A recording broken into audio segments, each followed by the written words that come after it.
Chapter 53-32.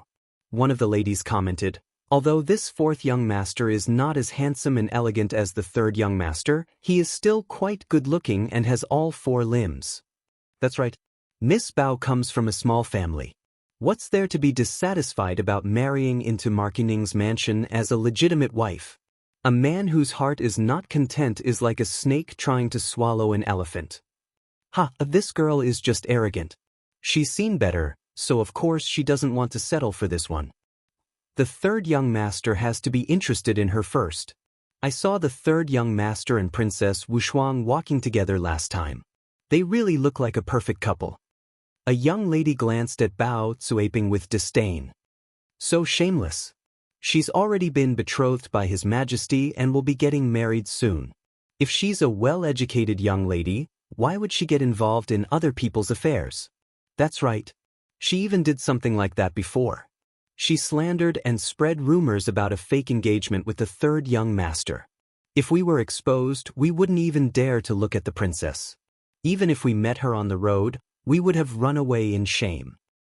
That's right. I heard that the Fu family's eldest young miss and second young miss are also unhappy about this. That's right.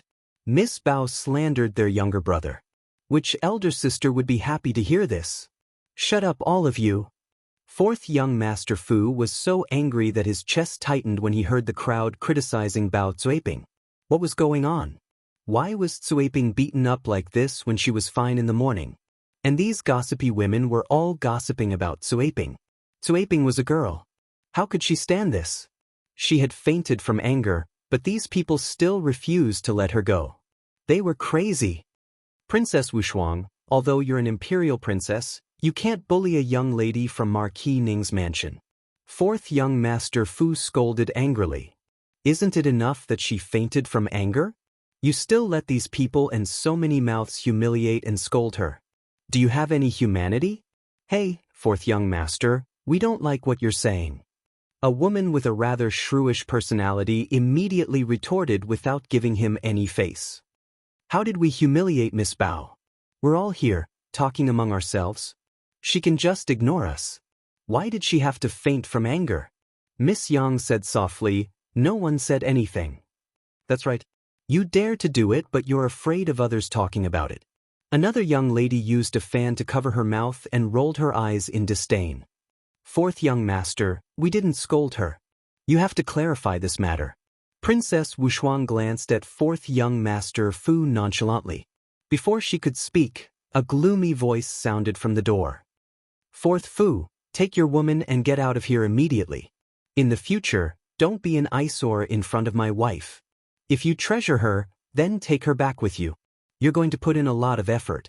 It was best to lock him in his room and not let him out again. Otherwise, he'll act like a mad dog and bite everyone he catches.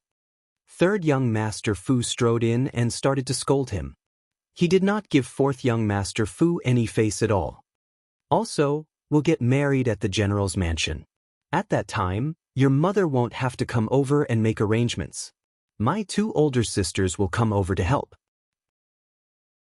Chapter 53-33. You and that woman can stay at Changningho's residence and continue to be lovey-dovey with each other. You don't have to be an eyesore in front of us. When these words were spoken, everyone could not help but be somewhat dumbfounded.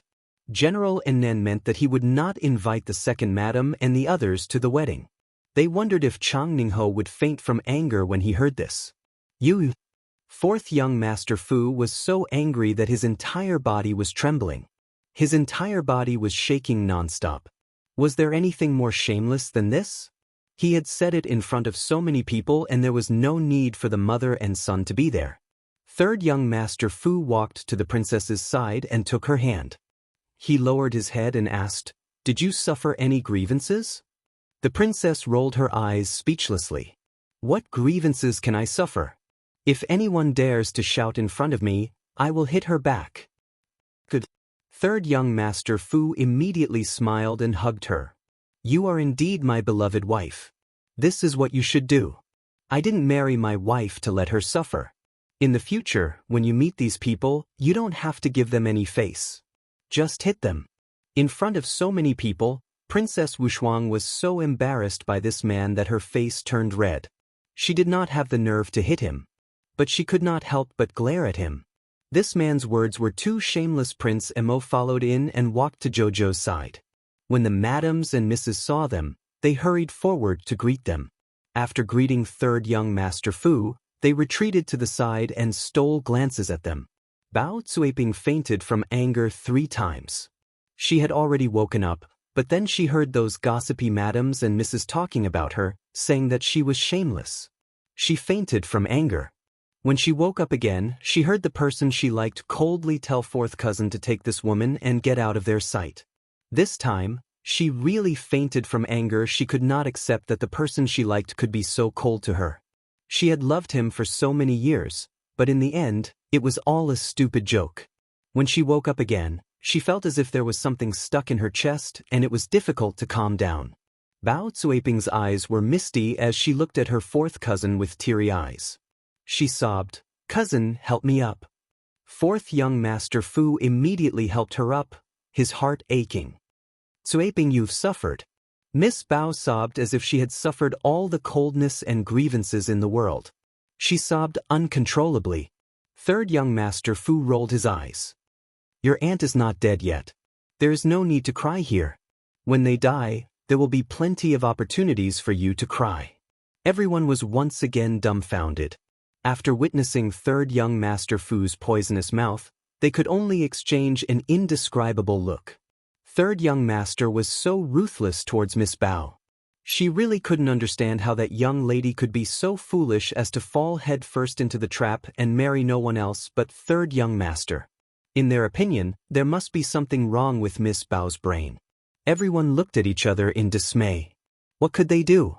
The third young master was highly regarded by the emperor and was also a close friend of the crown prince.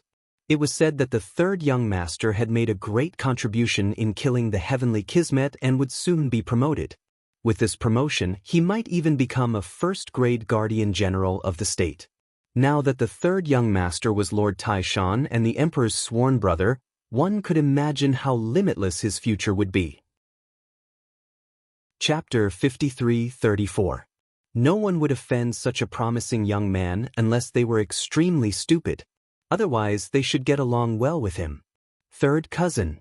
Bao Cuiping sobbed. How can you speak like this? Wasn't third cousin cursing his aunt, Madame Bao, to die early? As the general of Annan, was it appropriate for him to curse his official mother like this? However, Third Fu's patience with this little white flower had already ended.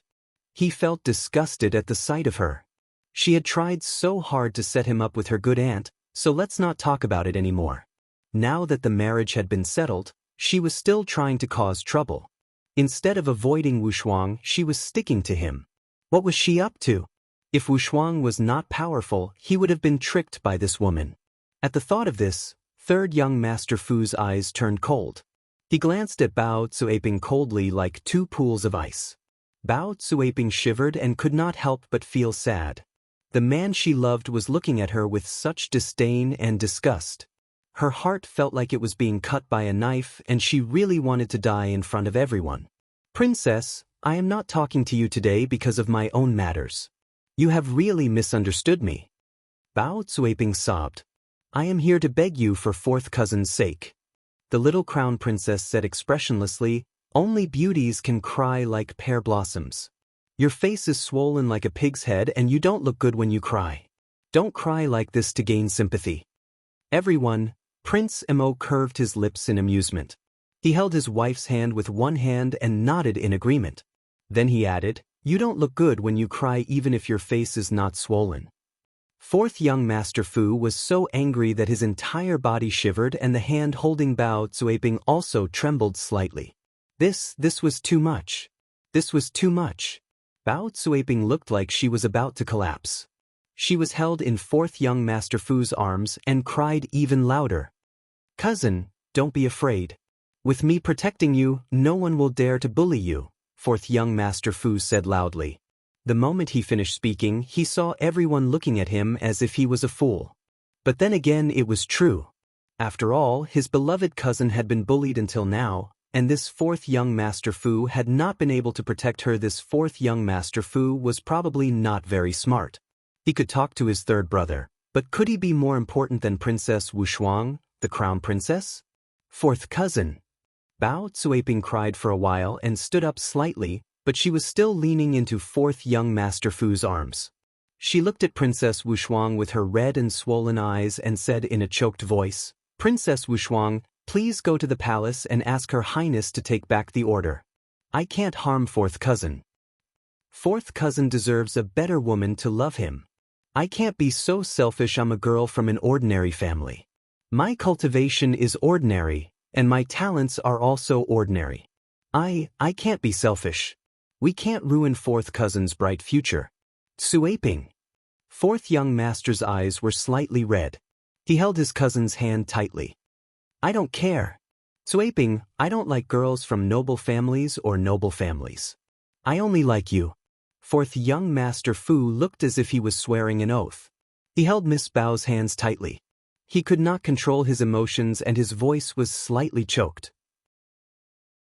Chapter 53-35. In the future, even if I marry a lady from a noble family, you will still be the number one person in my heart. For the rest of my life, no, it will never change. Cuiping, you are the woman I love the most. The crowd looked at the two people in front of them in a daze, as if they were looking at a fool acting.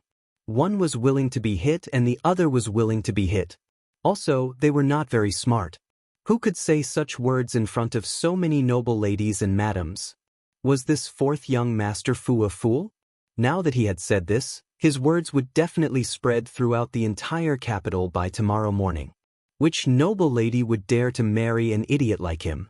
Which noble lady would be willing to marry into the family and be her husband's puppet?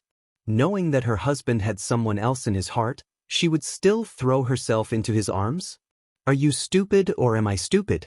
Also, anyone with a discerning eye could see that Bao Cuiping obviously did not like fourth young Master Fu. She said those words for the sake of fourth young Master Fu's future, but in fact, she did not want to marry fourth young Master Fu. Unexpectedly, fourth young Master Fu was such a fool that he really believed this woman's words. He even said that he would love her forever. This was really a comical show. Princess Wushuang was a little angry now and said coldly, "Bao Cuiping, what do you mean?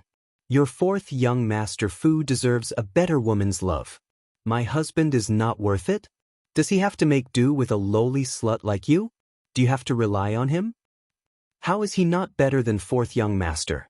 You are a woman with mediocre cultivation and talent. You are not even good enough for fourth young Master Fu, and you still want to hook up with my husband? Are you stupid or am I stupid? Or do you think everyone here is a fool who can be manipulated by a stupid woman like you?" Her words were powerful, and the surrounding madams and young ladies nodded in agreement.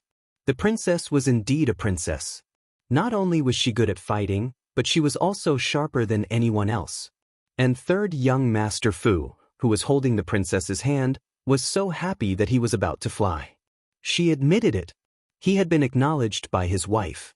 His wife finally called him husband in front of outsiders. Ha ha hee. Crown Prince Mo cast an indifferent glance at third Fu, who was laughing himself silly on the side, and commented with a frown, "Silly." The little stoic was silent. After quite a while, she said, "You were even more foolish than him back then." Prince Mo, what was wrong with his wife? Ever since she gave birth to baby Mo, she seemed to like scolding him even more. On the other side, Bao Cuiping trembled slightly after being scolded by Princess Wushuang. She couldn't control her emotions and screamed, You're still talking about me like that? If you hadn't interfered, would third cousin, would he have despised me like this? Third cousin and I grew up together. We were childhood sweethearts. It's you. It's all your fault. She suddenly appeared and stole my man. You're so outstanding. Why are you so shamelessly trying to steal my man? I hate you. Why didn't you die at the border? Why did you die on the battlefield? Everyone was flabbergasted. She had once again broadened their horizons.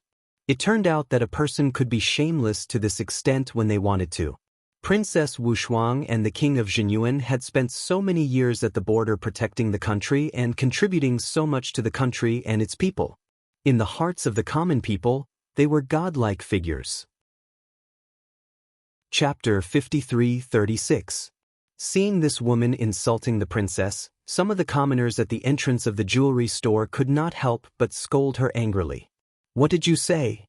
How dare you insult the princess like this? You should catch her and drown her in a pig cage.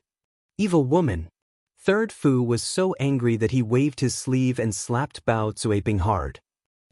Bao Cuiping's body swayed and she was about to fall to the ground when fourth young master Fu quickly pulled her into his arms. Third Fu did not hold back at all in this slap. The slap made Bao Cuiping's ears ring and her vision blur. She felt dizzy. She heard the angry and cold voice of the person she liked. "Are you crazy? Don't call me that so intimately. Who is your cousin? My mother passed away many years ago. My maternal family is a famous scholarly family in Qingzhou. Both of my uncles are currently stationed outside the country. I don't remember that the surname of their daughters is Bao. My cousins are all well-educated and come from famous families. Don't smear and insult their reputation outside." Third young master Fu roared angrily. "Also, you said that we are childhood sweethearts and innocent playmates. You made that up. We have only met a few times and each time, we only saw each other from afar at banquets. I have never spoken to you from the beginning to the end.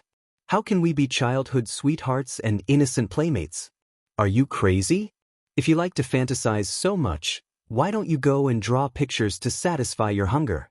I am warning you, don't talk nonsense in front of my wife again. Otherwise, I will not let you off." Third young master Fu's eyes were cold. The consequences are not something you can bear. He must have had 8 lifetimes of bad luck. Previously, he had been worried that it would not be good if the girl's reputation was ruined. He did not care about some messy rumors. Anyway, he was a man and did not care so much about his reputation, so he did not want to defend himself. But now, this shameless woman was talking nonsense in front of his Shuang. He could not let Shuang misunderstand. Only then did he realize that he couldn't have the slightest bit of pity for shameless people. Otherwise, he would be the only one suffering. Everyone looked at the pale Miss Bao in confusion, and then at the exasperated third young master Fu. Third young master's eyes were clearly saying, "Please don't fall for me again, okay? What do you see in me? Tell me, can I change?" This was completely a case of the heartless flowing brook. This Miss Bao was truly an honest person.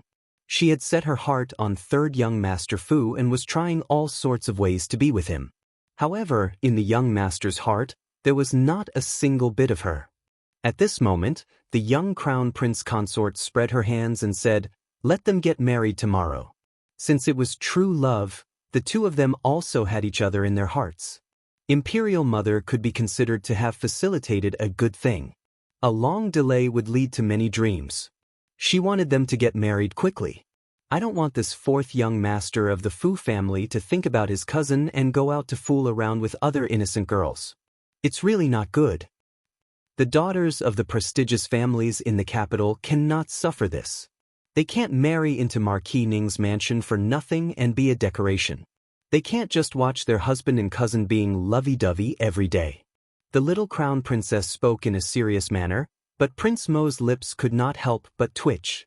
No, the more he looked at his wife's expressionless and serious face, the more adorable she was. Chapter 53-37. Her small appearance seemed to have struck his heart, causing him to be unable to tear his eyes away for some reason. When the madams and young misses present heard this, they were also extremely moved and grateful. They nodded repeatedly and said, "The crown princess is indeed thoughtful." Since this fourth young master Fu has already expressed his true love like this, then we should facilitate their good deed as soon as possible. Right, the crown princess is extremely right. Miss Yang bowed gratefully at the crown princess. We are all extremely grateful that the crown princess has worked so hard for our capital's young misses.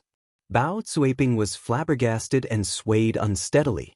The young crown princess spoke again, Why aren't you quickly carrying Miss Bao back to the estate? Look at her, she can't even stand properly after several tries. So pitiful. The little stoic shook her head and clicked her tongue. It's probably because she wasn't nourished in her mother's womb when she was young. That's why her cerebellum developed unevenly when she grew up.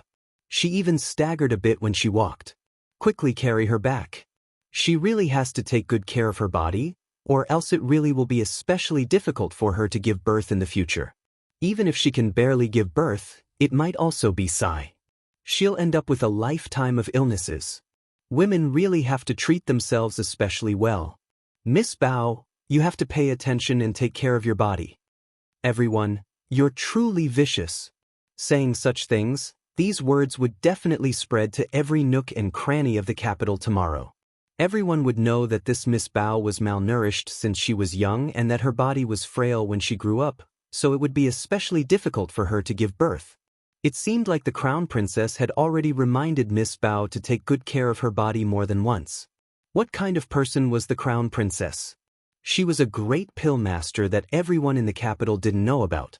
The Crown Princess's pill skills had spread throughout the 3 provinces. She could even revive Her Majesty the Empress, who had been frozen in ice for so many years.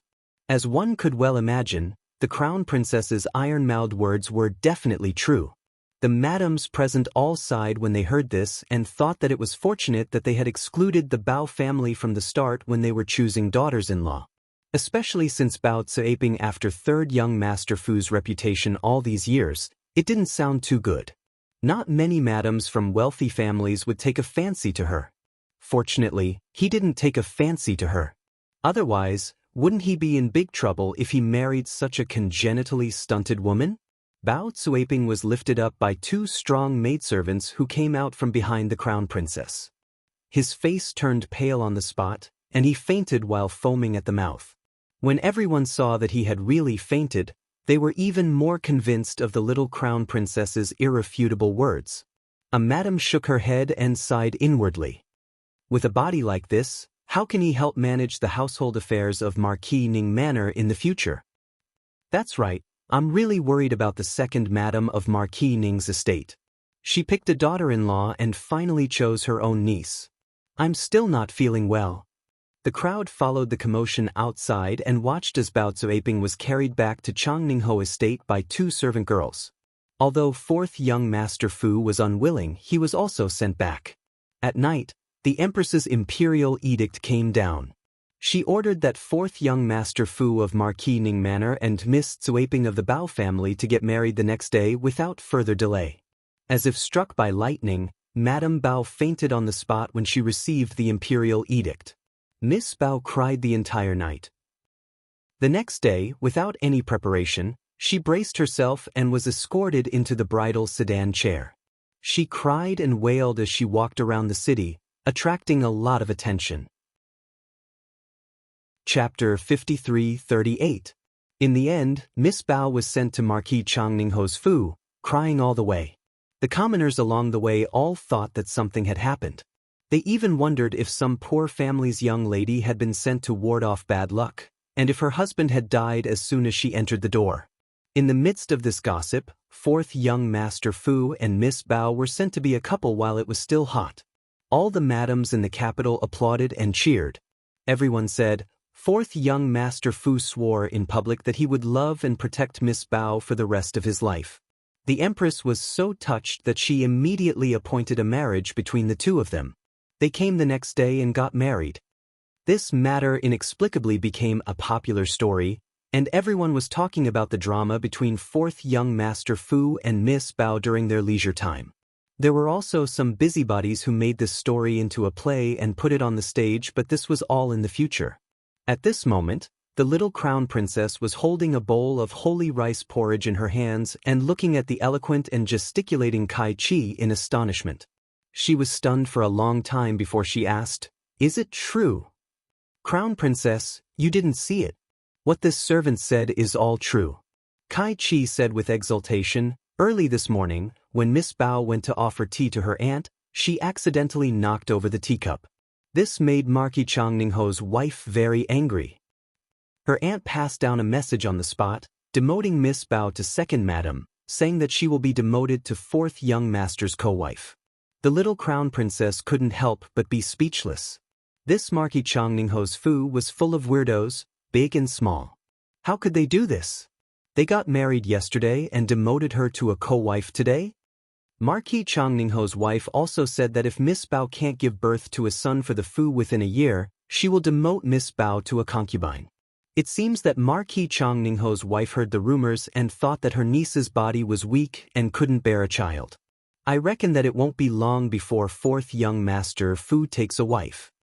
The little crown princess stood there in a daze, holding the bowl. It was a long time before she found her voice. Then what about her husband? Won't her husband object? Husband? Oh, it's that fourth young master of Marquis Ning's mansion, right? I didn't hear what he did. Kai Chi curled her lips and said, "It should be a tacit admission." The little crown princess was stunned. She held the bowl and stared blankly for a while. But didn't he claim that his true feelings for Miss Bao would never change in this lifetime? Didn't he say that he yearned for Miss Bao and would treat her well for the rest of his life? Crown Prince Mo happened to enter the room at this time, and when he heard this, he quickly strode forward with a grin and took the bowl from his wife's hand. He bent down and tapped her small nose. "What do you think? Not everyone is like your husband. People like me who can say and do it are really rare in this world." As he spoke, he was still immensely pleased with himself. The little stoic glanced at him. This guy was really shameless.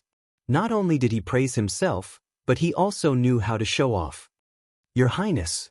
As he spoke, Xiao Yi suddenly poked his head out the window. The night pavilion found out where that Hall Master Mu is. Prince Mo narrowed his eyes. He held Jojo's hand and turned to look at him. "Did you keep an eye on him?" "Yes." Xiao Yi nodded. "Your Highness and the Crown Princess can go over and take a look at any time." Mo Lien turned to look at his expressionless wife and held her small hand, asking, "Jojo, are we going now?" Arbor nodded slightly. Chapter 53-39. The two of them quickly teleported to Changle Courtyard through the array disk of the Great City Protection Array. They stood at the entrance of the small courtyard and looked inside. The courtyard was in a mess, as if someone had rummaged through it several times. Xiao Yi followed behind the two of them and said in a low voice, "At first, Hall Master Mu was not here. This subordinate found that she was moved here before dawn this morning. This subordinate felt that this matter was a little strange, so I sent people to secretly keep an eye on this place." Arbor raised her slender eyebrows. "Someone deliberately threw her here?" Xiao Yi nodded with certainty.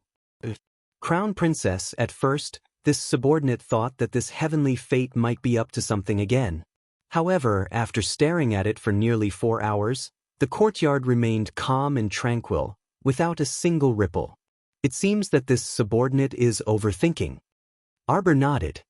"Where is she?" Xiao Yi hurriedly said, "That young lady also went in not long ago. This subordinate asked our people to hide in the dark and did not stop her. Although I don't know why she is here, her face is extremely haggard." Arbor stopped in her tracks and whispered with a frown, "Mu Xiaoxue?" Xiao Yi nodded vigorously. Arbor and Mo Lien looked at each other. Did Mu Xiaoxue also rush over to see her after hearing the news about her mother? It seemed that this daughter of hers was also considerate. Arbor gestured for Xiao Yi to lead the way. She and Mo Lien followed Xiao Yi to the small backyard unhurriedly. Xiao Yi pointed at the narrow and dark woodshed not far away and said softly, "That Miss Mu is inside now." Arbor grunted and pulled off the thick cloak wrapped around her body. Her small ears twitched slightly. Are they arguing? She seemed to have heard the sound of an argument drifting over with the wind from the woodshed. Mo Lien nodded affirmatively. "Let's go closer and take a look." Of course, Arbor readily agreed. She also wanted to see what the mother and daughter were up to. What was there to argue about at a time like this? At such a critical juncture, shouldn't they be more united and seek a way out together? Why did it seem like they were fighting each other? The two of them quietly floated over and removed the barrier created by the soundproof talisman without anyone noticing. No wonder the voice sounded faintly indistinct just now. It turned out that this Mu Xiaoxue was quite careful and deliberately made a soundproof talisman here. Once the barrier was removed, Mu Xiaoxue's ear-piercing screams fell into everyone's ears. I'm not you. You're so unlucky that you might not be able to break through the triple transformation in your lifetime. I will definitely be able to complete these 3 modifications. Each one will be more perfect than the last. Slap. Xiao Mu pulled Emolian closer. Through a small, low window, they just so happened to see a thin woman raising a trembling hand, seemingly using all the strength in her body to slap Mu Xiaoxue in the face with all her might. Xiaoxue's Xiaoxuen Arbor saw Mu Qingya again. She couldn't help but be a little startled. She didn't expect that after not seeing her for a while, Mu Qingya had lost so much weight that she couldn't recognize her at all. Arbor narrowed her eyes and carefully sized up Mu Qingya. Mu Xiaoxue seemed to have completely angered her. She was trembling all over and couldn't breathe properly. Chapter 5340. Mu Qingya's transformation couldn't be described as small. Even Arbor was shocked to see her through the window. It would have been fine if Mu Qingya had only lost a bit of weight. Her current appearance was completely skinny and out of shape. Her entire body was shriveled, as if she had lost all the moisture in her body. She looked like a walking corpse.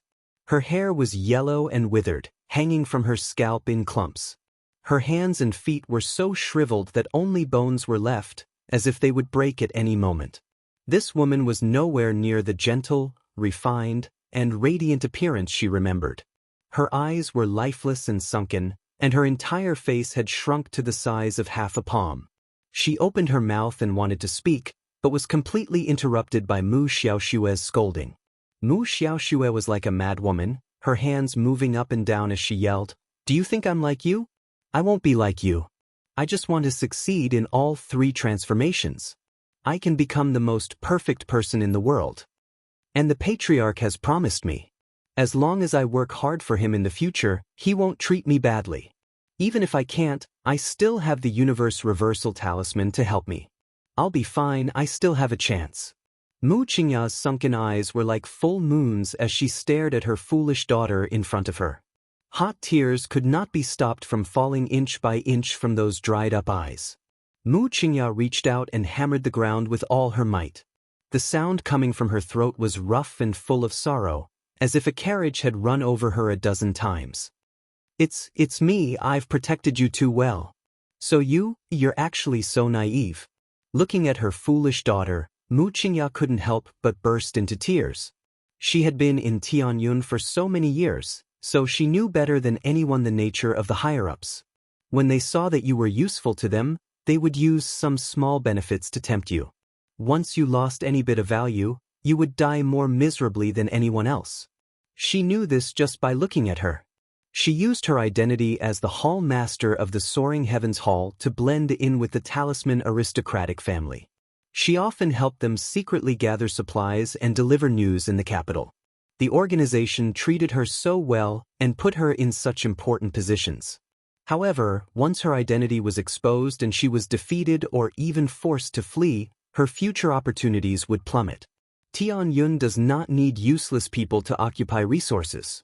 Moreover, she was just an ordinary person who didn't know anything. In the eyes of the upper echelons of Tianyun, she had already lost her value and was no longer worth them investing in her. That was why she ended up like this. If it weren't for the fact that the organization still wanted to investigate the second drug reaction in her body, they probably wouldn't have gone to Snow Island to rescue her. Of course she hated him. Mu Qingya's life had turned out like this. Regret? She couldn't explain it clearly. There should be some, but if she hadn't joined Tianyun, then she would have been an ordinary housewife for the rest of her life. She spent all her time with her parents-in-law and husband. She was just an ordinary woman in the inner courtyard.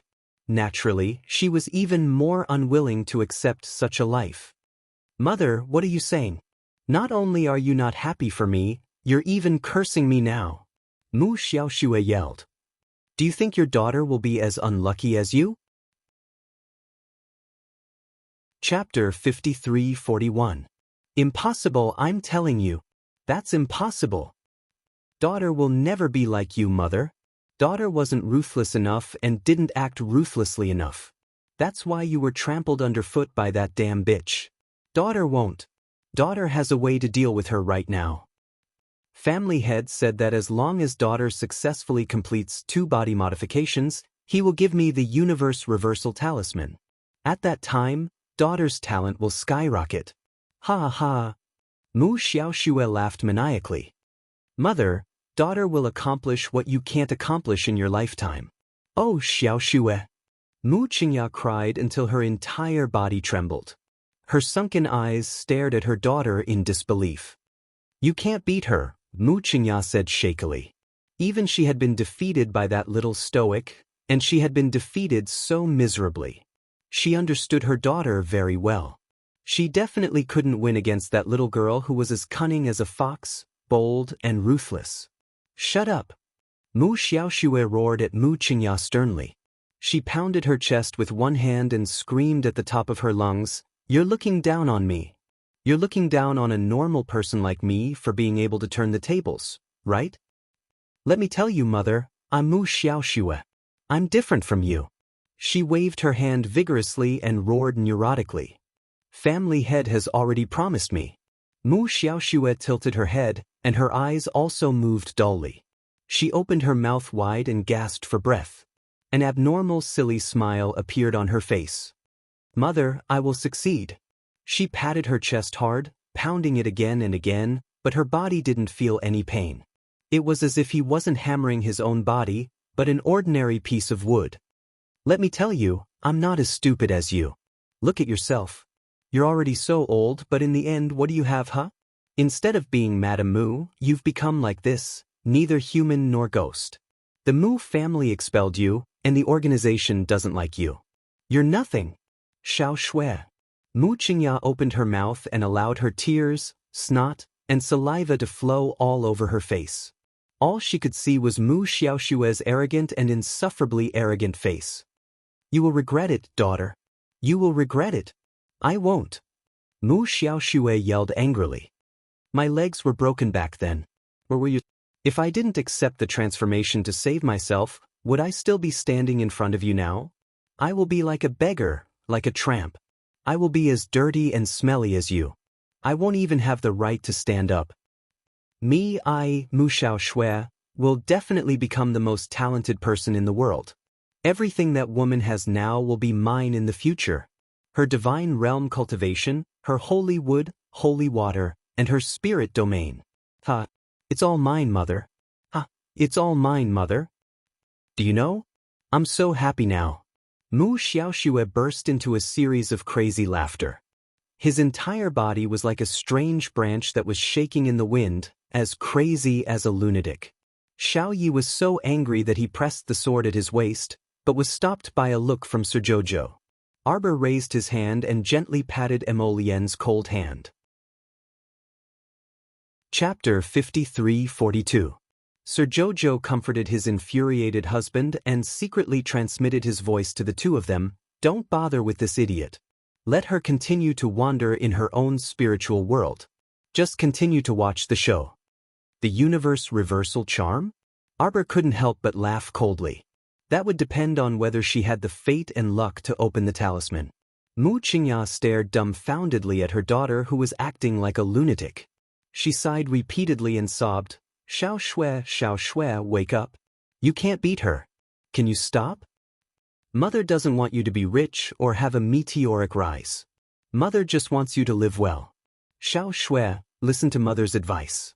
So, shut up. Mu Xiaoxue shouted, startling Arbor and the others who were hiding outside the door. Her voice was so sharp that it was unbearable. Her eyes were bloodshot as she stared sharply at the dying Mu Qingya in front of her and said word by word, "Mother, do you know how much I hate you?" Arbor couldn't see Mu Xiaoxue's expression through the window, but he could clearly see that Mu Qingya's eyes were filled with shock as she stared blankly at her daughter. It was as if she had never understood this daughter of hers and only now realized her true colors. "I really hate you to death. Xiaoxue." Mu Qingya's voice trembled and her face was filled with disbelief as she stared blankly at her daughter. "Xiaoxue, shut up, don't talk." Mu Xiaoxue roared hysterically. My entire life has been ruined by you. It's all your fault, all your fault. It's fine that you're unlucky to be an ordinary person without any cultivation. But you still have the face to be my mother. You harmed me like this. You caused me to be unable to activate my mystic meridians and cultivate the right path. You caused your own daughter to be an ordinary person who can only struggle at death's door and rely on others for the rest of her life. How can you be at peace with yourself? How can you face me like this? Mu Xiaoxue screamed and pointed crazily at Mu Qingya, who was lying in the corner. It's all your fault. It's all your fault. If my mother was like the other madams, had cultivation and talent, and was as strong as Long Chuyun, would I have become like this today? Do I need to be jealous of others? Do I need to compromise and beg my grandparents for a universe reversal talisman that can change my talent? Mu Qingya, this is all your fault. If you weren't so useless, would I have ended up in such a miserable state because of you? Mu Xiaoxue shrieked, her eyes filled with twisted hatred and anger. I hate you to death, I hate you to death. Mu Qingya was dumbfounded. She stared blankly at her daughter, whom she had doted on since she was a child, and could not bear to let her suffer any grievances. She felt dizzy and her empty eyes stared at her daughter who looked like a complete stranger. Mu Qingya's body was like a dried-up piece of wood. Not a single drop of water could be squeezed out. She couldn't even shed a single tear. She felt as if someone had punched a hole in her heart. A gust of cold wind was blowing in from the outside. Her daughter hated her. Her daughter actually hated her so much. She hated her. How ironic was this? Chapter 53-43. Everything she did was for this daughter of hers. She wholeheartedly wanted her daughter to be well, but in the end, she received her daughter's disregard for her own family. Hate her, her daughter said she hated her. Mu Qingya's body had long stopped feeling cold, but at this moment, it was as if her heart had been frozen 3 feet deep and sunk into a bottomless abyss. Her mind buzzed involuntarily, and her nostrils flared as she huffed and puffed, as if it was difficult for her to even breathe. Clap, clap, clap. Suddenly, several crisp claps sounded outside the woodshed. The mother and daughter duo who were in the middle of a confrontation stiffened at the same time, and they stiffly turned their heads to look at the door. They saw a pregnant woman dressed in rippling red clothes expressionlessly clapping her hands as she coolly watched the mother and daughter duo. A handsome and otherworldly man dressed in brocade was supporting her as they strode into the narrow and dark woodshed together. The mother and daughter duo were momentarily dazzled by the myriad rays of light. They only felt that when this pair of jade paragons walked in, even this gloomy and cramped woodshed seemed much brighter than before. Splendid, splendid. The little stoic nodded and praised in all seriousness. Today's show was worth watching. This kind of mother and daughter falling out and the daughter directly rebuking the mother was truly a once-in-a-lifetime scene. Mu Qingya shuddered and tried to crawl up with difficulty, but because she had completely lost her strength, she fell heavily again. Her head leaned against the stiff pile of firewood behind her, and a trace of fear and sorrow slid through her eyes. She knew very well that her and her daughter's lives would most likely be forfeit after falling into the hands of this pair of fiends. Mu Qingya, does it hurt? The little stoic suddenly tilted her head and asked. Mu Qingya shuddered and stared at her in horror.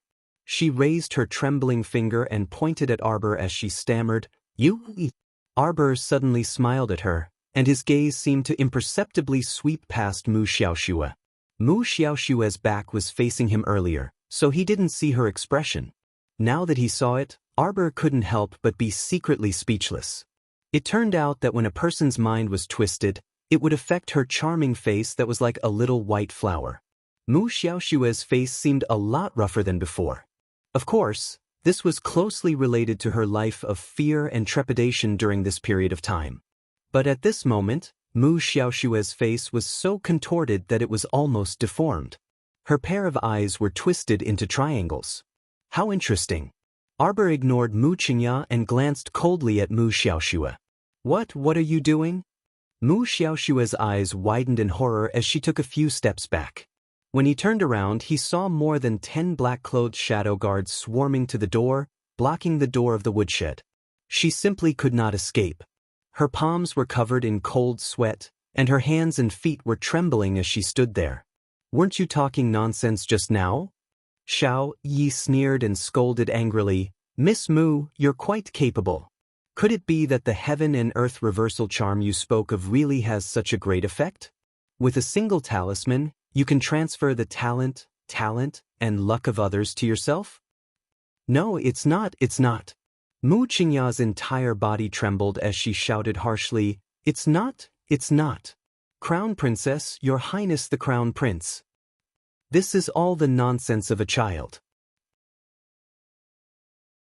Chapter 53-44.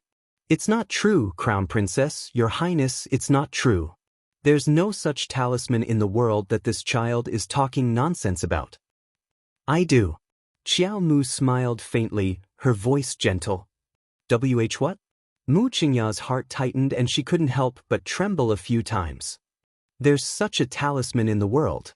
Arbor looked at the mother and daughter expressionlessly and said coldly, "Is this how you draw the heaven and earth twist?" As she spoke, she casually raised her hand and swiped it. Her hand moved very quickly and a talisman flashing with purple light appeared in the air in a matter of minutes. She reached out and pushed the talisman. The curse seal slammed into Mu Xiaoshue's body with a bang, causing her to fall backwards. She threw her head back and smashed into the wall with a thump and spat out a mouthful of blood. Arbor curled his lips and a mocking look flashed through his eyes. "Hurry up and exchange with me. Talent, cultivation, everything is at your fingertips." Mu Xiaoxue lunged forward crazily and looked like she was going to fight Arbor to the death. A harsh glint flashed past Crown Prince Mo's eyes, and he directly kicked this woman to the side. Disgusting thing. Mu Xiaoshue's body trembled and she couldn't help but tremble. But why was she still so pitiful? Mu Xiaoxue glared at Mo Lien and Arbor from the corner of her eyes. Her heart was burning with anger. She kept telling herself in her heart, "Why are they looking down on me?" But it wasn't the first time that this high and mighty crown prince had glanced at her with such a cold gaze. She clearly was not the least bit inferior to Xiaomu. Why is it that in everyone's eyes, Arbor is like the stars in the sky and I'm just a pile of mud under their feet? One day I'll change my fate. One day, I'll let everyone know that I, Mu Xiaoxue, am not a piece of trash. I'm a woman that everyone will applaud. And that crown prince, I've changed my mind. I'll find a way to seduce him and make him fall in love with me without hesitation. Then I'll kick him away." Slap. Arbor slapped Mu Xiaoshue's mouth twice and completely stopped the unrealistic thoughts in her mind. Her entire body shuddered as she fearfully met Xiao Mu's icy gaze. "If you look at your husband like that again, I'll kill you right now." Arbor's cold and emotionless voice made Mu Xiaoshue's trembling heart fall into the depths of an ice lake. That's right.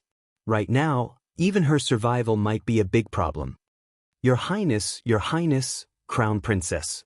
This matter has nothing to do with my daughter, Xiao Shui. I beg the two of you to be magnanimous and let go of my daughter. It's all my fault. It's all my fault. It's all my fault. It's all my fault. Mu Qingya half crawled on the ground and wriggled her filthy and smelly body like a maggot, trying to get closer to Arbor. Crown Prince Mo pursed his lips and directly raised his hand, setting up a shielding barrier in front of the two people. It kept Mu Qingya outside and prevented her from taking half a step closer. Mu Qingya had no choice but to slap the barrier and cry out tearfully, "Crown Prince Consort, just kill me. Just kill me. I know. I'm sorry. It's all my fault." Chapter 53-45. I'm the one who harmed your mother, Long Chuyun. It's me. I'm the one who's petty and jealous of her talent. I schemed against her. I coveted her 10,000-year-old mermaid pearl. It's all my fault. It has nothing to do with Xiao Shui. It's all my fault. It's all my fault. It's me. Please let my daughter go. She's innocent. Mu Qingya prostrated herself on the ground and kowtowed repeatedly. I'm willing to die. I'm willing to do anything. Please let her go. Let her go. She's younger than you. If your mother, Long Chuyun, was still alive, she definitely wouldn't have been implicated in this matter. Shut up. Arbor roared angrily. His black eyes were like the stars in the cold night sky, shooting out a cold light. What right do you have to mention her again? You still have the face to mention her? My mother is not someone you can mention. Don't let me hear you spit out those 3 words again. You don't have the right. Mu Qingya's body trembled. She nodded repeatedly and kowtowed again. I know. Crown Princess, it's all my fault. It's all my fault. It's all my wishful thinking. I shouldn't have done this. I shouldn't have done this, Crown Princess. The little Crown Princess looked at her coldly. The corners of her lips curled up coldly. Does it hurt? Mu Qingya looked at her in shock. This was the second time today that the Crown Princess had asked her if it hurt. This terrifying question made Mu Qingya's entire body turn cold. She could barely speak normally. However, Arbor didn't seem to want her to answer. He turned and waved at Mu Xiaoxue. Mu Xiaoxue, I'll give you a chance to live. Crawl out of here in 5 minutes. As long as you can get out of the door, I'll let you go. A trace of extreme grief and indignation flashed past Mu Xiaoxue's eyes. She glared at Arbor hatefully and opened her mouth. It seems like you don't need this chance. Just as Qiao Mu's frigid voice rang out, she heard Mu Qingya banging on the wall as she repeatedly shouted, No, that's not it, Crown Prince Consort. Xiao Shui is willing, she is willing. Mu Xiaoxue glared at Mu Qingya, and her resentment towards her mother rose to a new height. The humiliation she had suffered today was all because of her, because of this useless mother. She hated Mu Qingya to death. She hated everyone in the world to death. The little Crown Princess glanced at him coldly, and Xiao Yi unsheathed his sword without hesitation. No matter how furious Mu Xiaoxue was, she could not help but kneel down in front of the tip of the sword, even though she was in a rage. He fell to the ground with a plop, wailing loudly as he struggled to crawl forward. Arbor looked at her coldly. You only have 5 minutes. Are you sure you want to waste it? Mu Xiaoxue burst into tears, but with a little more strength, she crawled out of the woodshed. She didn't dare to look at the black-clothed shadow guards on both sides of the woodshed. Those people's expressions must be full of disdain. She didn't dare to look or even listen to anything. She could only grit her teeth and crawl forward with all her might. It took a while to walk from the woodshed to the door, not to mention that she was so angry that her hands and feet were trembling. She had to crawl all the way. Her fair palms rubbed against the ground, leaving streaks of blood. Mu Xiaoxue bit her lips so hard that they were bleeding. This kind of humiliation, this kind of torture, she, Mu Xiaoxue, would remember it deep in her heart. Chapter 5346. Arbor. One day she, Mu Xiaoxue, would make her die a horrible death. Mu Qingya knelt on the ground and knocked on the wall in front of her, howling incoherently. She's your cousin. Even if it's for the sake of the old man, you can't treat her like this. Mu Qiao, you're not human. You're not human. Do you have a heart? Do you have a heart? Mu Qingya howled, the pain in her heart indescribable. She felt as if someone had stabbed her heart dozens of times with a sharp knife. Every stab was enough to kill her. She was in pain and sorrow, angry and helpless. She was as insignificant as a grain of sand in the dust. She could be trampled into the depths of the abyss. Mo Lien sneered. Huh? You still have the cheek to ask Jojo if he has a heart? You schemed against her in the lower galaxy. You harmed her mother and didn't even let her go. Why didn't you let Jojo go for the sake of Grandpa? Why didn't you let Jojo go? Now that you've lost, you've suffered a crushing defeat, you're saying such things. Do you think anyone will pity you? Mu Qingya lay on the ground in a daze. Yet Xiao Mu chuckled lightly as she gazed at her indifferently. Mu Qingya, does it hurt? Mu Qingya shuddered and looked at the girl in disbelief. This was the 3rd time she had asked her this question. Her deranged mind suddenly snapped back to reality, and her body started to tremble uncontrollably. It's you. It's you. It's me. Arbor nodded. It's me who destroyed your precious daughter's mind step by step and forced her to go to Tianyun and ask for the mutation pill from the higher-ups. It's me who made her feel the unjust fate in this world, the miserable life, and the hopeless future. It's also me who destroyed her will bit by bit. Look, she hates you so much now. Wow, you're so hateful to your own daughter whom you've raised single-handedly. Pointing and scolding so irrationally. Xiao Mu stroked her chest. It hurts a lot here, right? You must be in so much pain that you wish you were dead. I really want to die right now. She pursed her lips and smiled. She probably couldn't remember how many times she had laughed today. However, her smile remained at the corner of her mouth and did not reach the depths of her eyes. Mu Qingya, Hall Master Mu. My good stepmother, do you understand now? You know how my mother felt at that time. That feeling of being despised by everyone, having no brothers, no friends, no lover, and not even being able to protect your children. That terrifying feeling, right? Arbor suddenly laughed out loud. Do you like it? Do you like being treated like this? Arbor tilted his head and asked innocently, My mother also experienced this feeling. When she's in the sky, she can't protect me. I could only watch as you turned me into a test subject and manipulated me like a marionette for the rest of my life. Let me think, my mother's heartache at that time should be the same as what you're feeling now. So I want you to feel what it's like to be unable to breathe from heartache. Is it fun? Mu Qingya's whole body trembled and her breathing quickened as she stared at him blankly. Devil! Chapter 53-47. Mu Qingya's expression was full of shock and fear. Her eyes were wide open as she stared at Arbor. Her mouth opened and closed, but she couldn't make a sound for a long time. After a long time, only then did Mu Qingya hysterically roar at Xiao Mu. Devil! You're a devil! Was she crazy? How could she scheme against her innocent and pitiful daughter like this? What did Xiao Shui do wrong to deserve such treatment? The beautiful and expressionless girl in front of her was a devil, a devil. She didn't expect her to be a transmigrated woman with an innate advantage. With such a rich life experience and all kinds of skills, she was actually defeated by a malicious spirit that crawled out of hell. Mu Qingya couldn't accept it.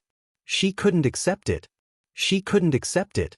She lingered on for so long not to see Xiao Shui suffer like this, not to see her daughter suffer like this.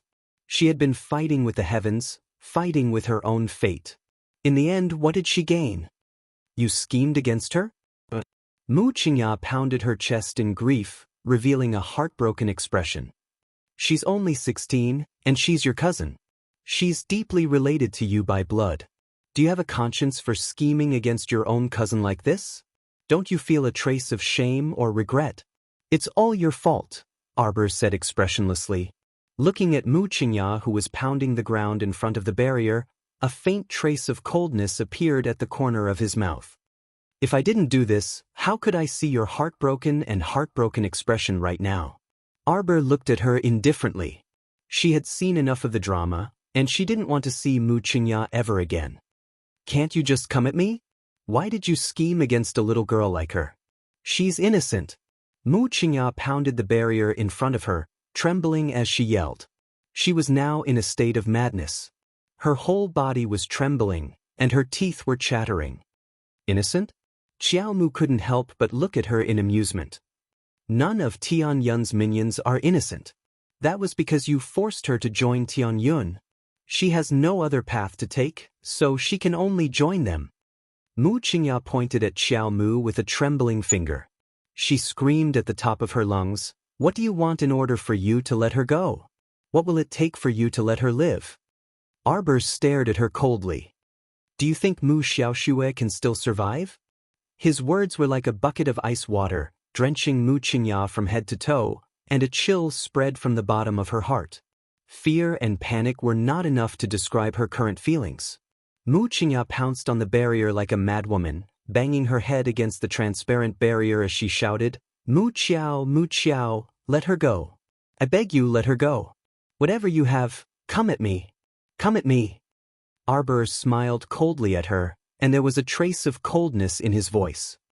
How did you control my fate back then? How did you make a fool of me? Now, I'll return it to your daughter.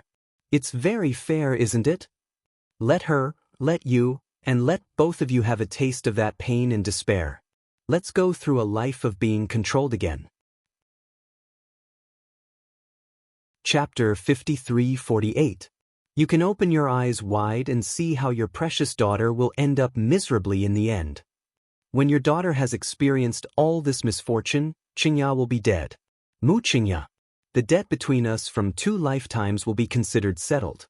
In the next life, you won't know me and I won't know you. If you don't look for me, I won't look for you. It's very fair. As soon as Arbor finished speaking, Mu Qingya's entire body turned cold and she collapsed to the ground. She couldn't believe her ears. How terrifying was Arbor? He actually took revenge on her innocent and pitiful daughter. Don't worry, she won't die for the time being. Arbor tilted his head, a cold glint in his eyes as he stared deeply at Mu Qingya. Mother! Mother! A shout came from outside the door, accompanied by the sound of many hidden guards pulling out their swords. Mother, mother, is it you, mother? Is it you who is here? Arbor frowned slightly and said indifferently to the door, Let her in. A thin and tall figure rushed in, stumbling and stumbling. She tripped over a small pile of firewood at the door, then steadied herself and quickly ran to Mu Qingya's side. Arbor turned to look at this extremely thin woman. Mu Rochuan knelt on the ground with a thud and reached out with trembling hands to support Mu Qingya. However, she was bounced back by a transparent barrier. Mother! Mu Rochuan was shocked and hurriedly turned to Arbor. Let my mother go. What did you do to her? She's already so old, but she's still so thin. Why won't you let her go? Crown Princess. My mother is already like this. She won't live for more than a few days. No matter how many grudges we had in the past, we can write them off now, right? No matter what, we're family. Why must we fight to the death? Arbor looked at her coldly for a moment, then raised his sleeve and removed the barrier between them. Mu Rochuan hurriedly went forward to support Mu Qingya, only to see that her face was as white as a sheet, and her lips were completely pale. Mother, mother. Mu Rochuan called out to her several times with tears in her eyes. Mu Qingya, on the other hand, seemed to be in a trance before her death. She suddenly grabbed her arm tightly. Her strength was so great that Mu Rochuan was shocked. She couldn't help but look at her face. Mu Qingya grabbed her hand tightly and said coldly, Rochuan, Rochuan, you have to help your sister. You have to help her, okay? You owe me, you owe me. You have to protect your sister at all costs. You have to protect her from anyone. You want to use your life to exchange for your sister's life. Did you hear that? Do you hear me? Mu Qingya yelled like a madwoman.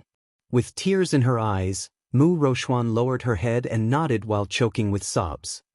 Rochuan, you don't owe her anything. You don't have to agree to anything. A man's angry shout came from behind. Mu Rochuan was a little dazed for a moment. She looked back with teary eyes and choked up as she called out, Big brother? Mu Xingqian's face was full of anger. He stared coldly at Mu Qingya and said, Mu Qingya, what right do you have to make Rochuan agree to these things? It's very simple. She's a person who stole Mu Rochuan's birth mother's life to replace her. From the start, she never intended to give birth to Mu Rochuan. Chapter 53:49. She has no feelings for Mu Rochuan at all. In terms of feelings, she has never admitted that Mu Rochuan is her biological daughter. The only biological daughter she has acknowledged is Mu Xiaoxue. Shut up, Arbor, shut up. Mu Qingya roared crazily, not daring to look at Mu Rochuan, who was supporting her. What right do you have to talk about me? Arbor, you're just a ghost, a malicious spirit that crawled out of hell. You're not you at all. Gag her mouth and drag her out. Mo Lian's eyes darkened as he coldly ordered. Arbor didn't care. If she wanted to say it, then let her say it. Everyone here knew and believed in the concept of possession. As for rebirth?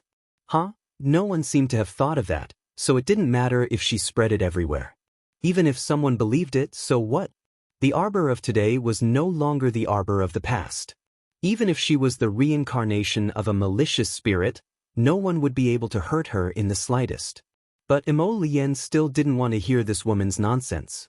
She ordered someone to shut Mu Qingya's mouth and drag her out. Mu Qingya whimpered, her eyes filled with resentment and coldness as she glared at the crown prince and Arbor. In the end, she wanted to reach out and grab Mu Rochuan, but Mu Rochuan subconsciously retracted her hand and avoided her. You're telling the truth, aren't you? Isn't that right? Mu Rochuan stared at Xiao Mu in shock, her eyes brimming with tears as she questioned. Arbor glanced at her. I'm not interested in lying, nor do I have a reason to lie to you. In fact, you've had your suspicions for a long time, haven't you? You're both her daughters, but don't you have eyes to see her attitude toward you and Mu Xiaoxue? Can't you tell? If you've never suspected, then I can only tell you that you're very stupid. Mu Rochuan's breathing stopped as she stood there in a daze, unable to regain her senses for a long time. Did she admit it herself? Mu Rochuan felt her hands and feet turn cold. The answer that she had been searching for all these years seemed to finally have an explanation at this moment. However, this explanation made people feel incomparable despair. Her biological mother had been possessed and died a long time ago? All these years, the person who had accompanied him by his side was actually a vicious woman. All the efforts she had made, all the things she had done to please her mother, the improvement liquid, the mutation pill, and the transformation of her tissues. Looking at it now, it was just a joke. Ro Xian. Mu Xingchen sighed and looked at her silently. Mu Qingya isn't a good person. Don't fall for her tricks again, Mu Xingchen said. You don't owe her anything. You don't have to think about exchanging your life for Mu Xiaoxue's. She doesn't deserve you to treat her like this. Your Highness, Crown Princess. Xiao Yi suddenly flashed through the door and found a strange expression on his face. Something's happening. What's going on? Prince Mo glanced at him, took Arbor's little hand and walked out. Something seems to be happening in the heavenly Tao.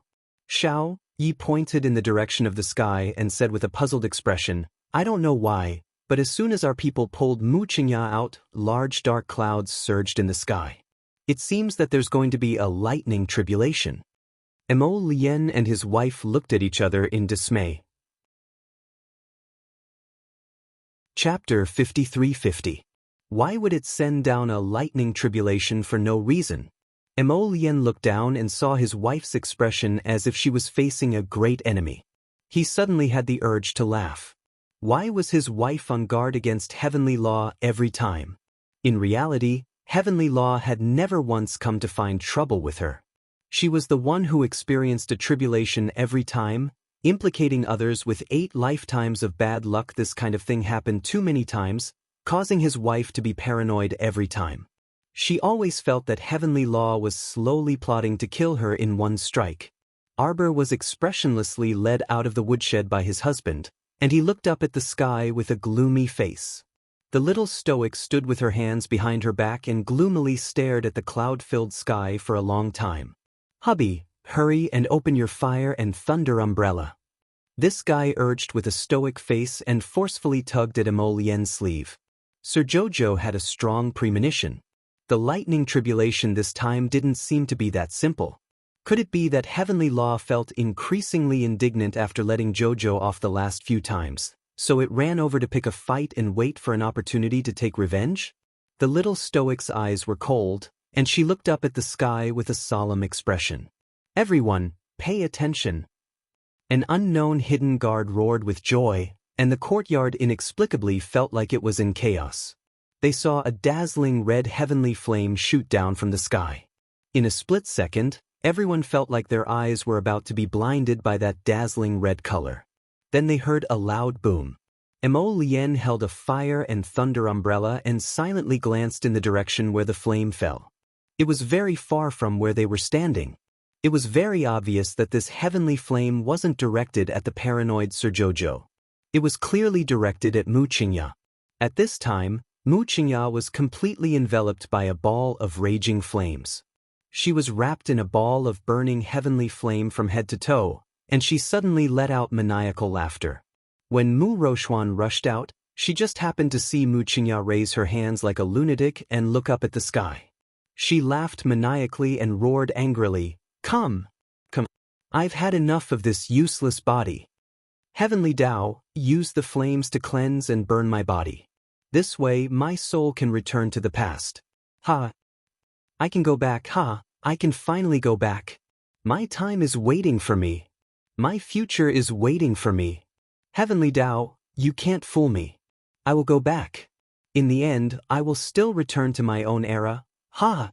I will change my body and continue living. Ha! Mu Rochuan looked at the crazy woman in shock. Under the blazing heavenly fire, she was still laughing crazily and murmuring some strange words to herself. Mu Rochuan could even see that under the burning of the heavenly fire, the woman's skin was rapidly drained of moisture. Her arms and legs were completely broken, and she fell into the flames. Mu Qingya, however, was still oblivious to it. She continued to wail and howl. In the end, her head was completely struck by the heavenly fire, and her body was burned to ashes, not even leaving behind a trace of ash. Mu Rochuan stared blankly at the scene before her and stammered, "Where did she say her soul would go?" Mu Xingshan shook his head. The might of the heavenly fire is unparalleled. Mu Qingya's soul has already been shattered by the heavenly fire and scattered between heaven and earth. Rochuan, Mu Qingya has already completely disappeared. She can't go back. Mu Rochuan shuddered. Chapter 53-51. Was this Mu Qingya's final ending? She had completely disappeared from every corner of the world. The first madam of the Talisman family, the high-spirited Hall Master Mu of Heavenly Fate, had ended up with her soul scattered and a miserable ending. The last thing she did before she disappeared was not what she, Mu Rochuan, had imagined. She looked at her eldest daughter one last time, hugged her, and even softly wished her happiness. Nothing, nothing, nothing, nothing. Mu Qingya was even stingy with showing her a warm smile. Her last words were to use her life to protect Xiao Shui and protect her younger sister with all her might. Mu Rochuan smiled bitterly. The old scar on her face was like a trembling centipede, and it opened a little sinisterly. Arbor turned his head and subconsciously glanced at her. This half-sister of his looked very haggard. Her body Arbor looked at her and his gaze froze. Seeing this, Mu Xingshan's body also stiffened. He asked with a slightly nervous expression, "Jojo, is there something wrong with Rochuan's body?" Xiao Mu cast an indifferent glance at Mu Rochuan. Ask her. Other than herself, no one knows her body better than her.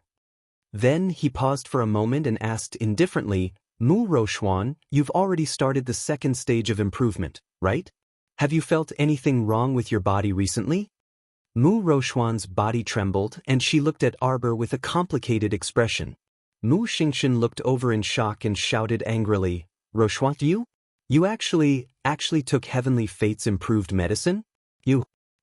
You're really muddle-headed. Muddle-headed."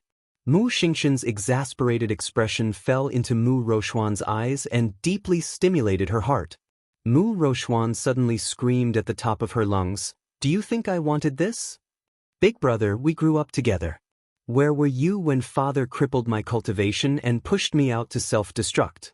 Where were you when I was in that corner of the branch family, not having enough to eat, not having enough to wear, and being bullied everywhere?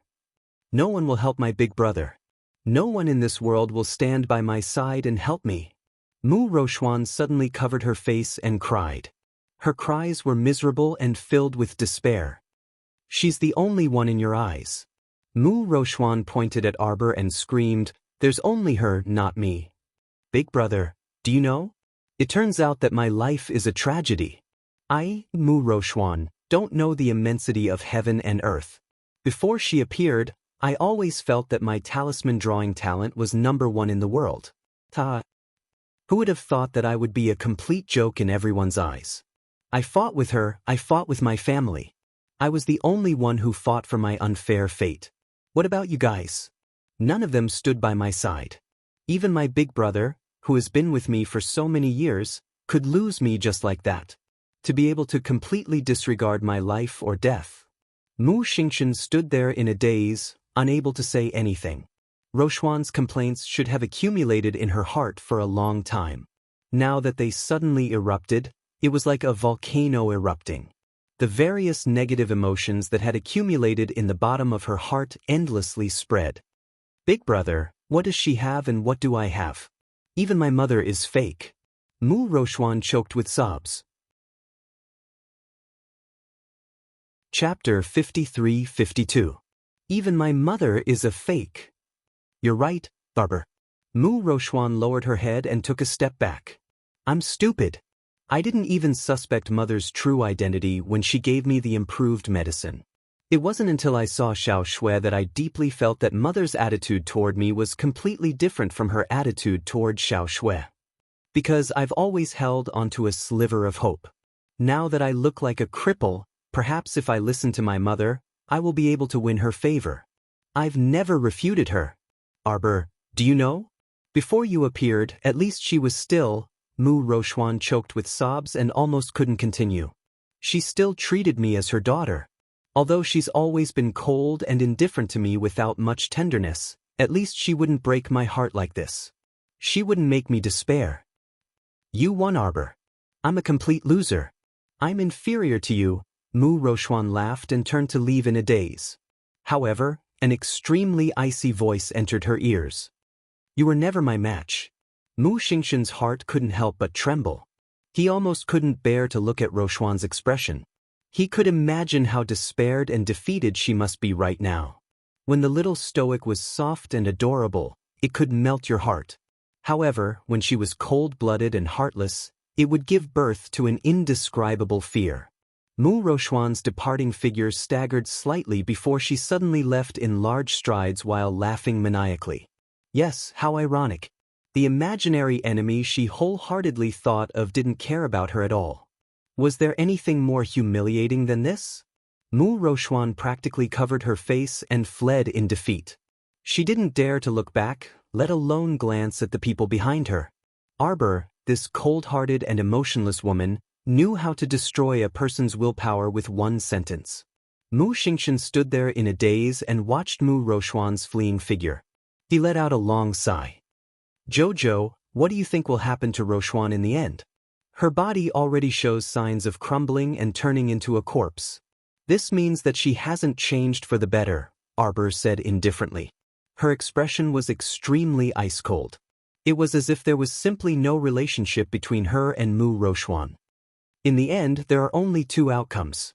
First, if the modification was successful, it would become a perfect walking corpse. The best result might be that it would have its own thoughts. Secondly, the improvement would fail completely. Her physical body would collapse and turn into a pile of mud. Mu Xingxin's body trembled, and his voice trembled slightly. Can we help her, Jojo? Arbor glanced at her elder brother and sighed softly. Instead of answering, he asked, Elder brother, do you think Mu Rochuan will accept my help? If Mu Rochuan wanted to save herself, she would naturally ask Mu Xingxin for help. But she didn't do that. It was obvious that Mu Rochuan didn't think that she needed to be treated. Arbor wasn't born with the halo of a Virgin Mary. She didn't have to save everyone she saw since Mu Roxian had asked Big Brother for help. She naturally couldn't just stand by and watch. But if the other party didn't ask, she wouldn't necessarily be willing to meddle in other people's business. The little stoic's question dumbstruck Mu Xingxin. He stood there in a daze, unable to speak. That's right, how could Rochuan accept Jojo's help with her arrogant personality? Chapter 53-53. Back then, when Rochuan was struck by lightning, she refused Jojo's help no matter what and treated Jojo rudely. The scene was still vivid in his mind. One could imagine how much Rochuan hated Jojo in her heart. With her pride and loftiness, it was impossible for her to beg Jojo. Even if this plea could save her life and perhaps give her a new life. After all, after Mr. Su of Beiwang Valley met up with Fairy Huang He and the others, the research and development of the antidote had entered a rapid development stage. After a period of experimentation and final research, they should be able to successfully develop a solution that could overcome or save her. But the premise of all this was that Rochuan had to speak up and say that she wanted to break away from the heavenly fate and detoxify herself. Otherwise, with his understanding of his sister, Mu Xingchen knew that his sister would never take the initiative to help and insist on chasing after Rochuan, begging to detoxify her. However, Rochuan was unwilling to speak up. If Mu Xingchen glanced at Arbor hesitantly, Mo Lian frowned slightly, took Arbor's little hand, and walked out of the courtyard. With a cold expression he said, "Big brother, you'd better think carefully. Are you going to ruin your good relationship with others for the sake of an ignorant woman?" Mu Xingchen was speechless. Brother-in-law's words were almost a threat. In other words, if he spoke up, brother-in-law might be the first to break off relations with him. Mu Xingchen was a little distressed. He knew that he was indeed being a little too forceful. How could his sister take the initiative to say that she wanted to treat Rochuan? Brother-in-law could not bear to let her compromise like this. Moreover, Rochuan might not necessarily accept his sister's kindness. But how could he bear to watch Rochuan walk step by step into the abyss of death? Thump! A small winter date, separated by the courtyard wall, suddenly fell on his head. Mu Xingchen looked up and saw Sikong Fuling half hanging on the wall, suddenly smiling brightly at him.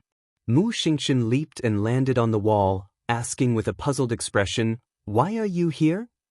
Would you believe me if I said that I'm here to watch the show?" Mu Xingchen's expression was indifferent. Miss Sikong came all the way from the River of Forgetfulness to Dragon Flame City to watch the show. Looks like he's really free. Please forgive me for not keeping you company. Sikong Fuling tilted her head and grumpily yelled at him, "You are such a boring person. Are you going to leave without even saying a word? You finally know that I came all the way here. As the host, shouldn't you take good care of your guest? There is little common ground between people of different paths," Mu Xingchen said indifferently. "Miss Sikong, I advise you to return to where you came from. Don't cause trouble in the city. Who knows what my sister would do if she saw you?" Sikong Fuling stomped her feet in exasperation and shouted at Mu Xingchen's back, "The little stoic also has to be reasonable. I only came to the imperial capital of the divine prefecture for a stroll. Could it be that this stoic face will eat me up?" Mu Xingchen ignored her and walked out of the door. Sikong Fuling crouched on the wall, stomping her feet in anger.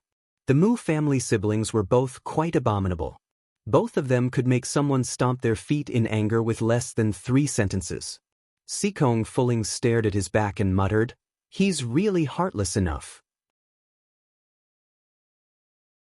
Chapter 53-54. You were too fierce to eldest brother just now. You rebuked him until he couldn't say anything. The little stoic tugged at Emolien's hand and pursed her lips at him in displeasure. Then look at him, he's so indecisive and hesitant. After eldest Miss Mu pretended to be pitiful, it looks like he's about to switch sides immediately. Emolien was furious. I directly interrupted him to prevent him from saying anything that would cause you to be mistreated. Simply baffling. Eldest brother sometimes looks like a rather astute person, but sometimes he looks especially muddle-headed. He even planned to beg you to go over and treat Miss Mu? Our crown princess isn't a medical lady who saves this and that and saves just anyone. What does it have to do with us when other people are bent on seeking death? Your eldest brother is really... The little stoic listened as this man prattled on and on about Big Brother this and Big Brother that, thoroughly dissing Big Brother. She found it funny for a moment, but she also couldn't help but feel touched. Jojo's Lotus always stood by Jojo's side out of habit and rebuked anyone who didn't treat her well. This kind of unreserved trust allowed her to do anything without the slightest apprehension. The little stoic pursed her lips and squeezed his palm with her soft hand. Don't be angry. Eldest brother, he has a simple and honest personality. He naturally couldn't bear to see Mu Rochuan in such a miserable state. I understand eldest brother's thinking. In the end, she's still his younger sister. If he could help her, he would definitely spare no effort to help her. Prince Mo's handsome face was taut. But he still can't push you out and compromise. The little stoic reached out and pinched his chin with all her might. She looked at him with curved eyes. I've never been someone who would suffer grievances. Mu Rochuan herself didn't even want to turn back, So how could I possibly drag her back? My relationship with her isn't that good. Besides, my dead mother is still between us. In the end, she's still Mu Qingya's daughter. Her mother and I have a blood feud. Although everything has come to an end with Mu Qingya's death, the grudges between people are not so easy to end. Besides, Mu Rochuan herself doesn't wish for us to drag her down. Let her be. Mo Lien gave a and said with a nod, "It's great that you can think this way. I was so worried about you. In order to give eldest brother face, you had to sacrifice yourself to do something that you were unwilling to do." The little stoic grinned. "I'm not that stupid." She looked tired and stretched out her hand to yawn.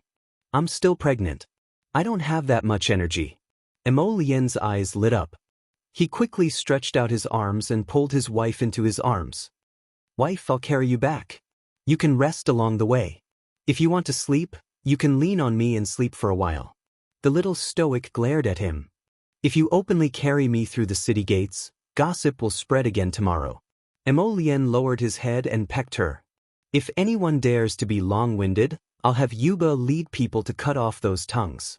Arbor was both helpless and amused. She pinched his sleeve. "Hubby." She yawned again and leaned into his arms. "Then I'll sleep first." "Sleep. We'll be home soon." The little stoic mumbled and quickly fell into a deep sleep. Right now, it was like someone had set her time. When it was time, no matter where she was, she could fall asleep while standing. It was just this miraculous. Chapter 53-55.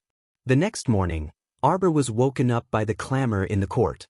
She looked up at the bed veil and then at the brilliant sunlight shining in through the window. Presumably, it was already noon. Recently, her drowsiness had become more and more serious, but every time she checked her pulse, there was nothing wrong with it. Not only was there nothing wrong with it, but her body was as healthy as a calf. She took a body-strengthening pill every 3 days, and the royal physicians lined up to check her pulse 3 times in the morning, noon, and night. She was healthy every time, so healthy that it made everyone envious. But it was this perfectly healthy body that was incredibly drowsy every day. Especially during this period of time, she would fall asleep at the appointed time. She had to sleep at the appointed time every night and would only wake up at the appointed time every day. When she was awake, she was as lively as a dragon and as lively as a tiger, and she could beat a cow to death even if they were separated by a mountain. But when it was time for the afternoon, she had to sleep again at the appointed time. When it was time for the afternoon, she would get up to move around and have a meal. When it was time for the evening, she would crawl into bed and sleep soundly. It was such a comical cycle. Sir Jojo did some calculations for himself. Excluding the time needed to eat and wash up, she would probably only be awake for 2 hours in the afternoon. No wonder all the royal maids and eunuchs around him were so nervous, as if they were facing a great enemy. It was truly because their crown princess had slept for too long. However, His Highness the Crown Prince, who had always doted on the Crown Princess, wasn't that nervous this time. He merely glanced at his wife's stomach with an indescribable gaze every time. Arbor shuffled off the bed. When she looked up, she saw Saishio push open the door and enter, hastily running toward her. "Crown Princess, why did you come down by yourself?" Sir Jojo expressionlessly stroked her stomach and bounced lightly. "Don't look at how big my stomach is. In fact, my body is as light as a swallow right now, and I can even carry the wind with me when I walk." Saishio silently lowered her head, and the corner of her mouth involuntarily twitched. However, her movements weren't slow, and she had already gone up to support the young Crown Princess. "Crown Princess, let this servant help you to wash up."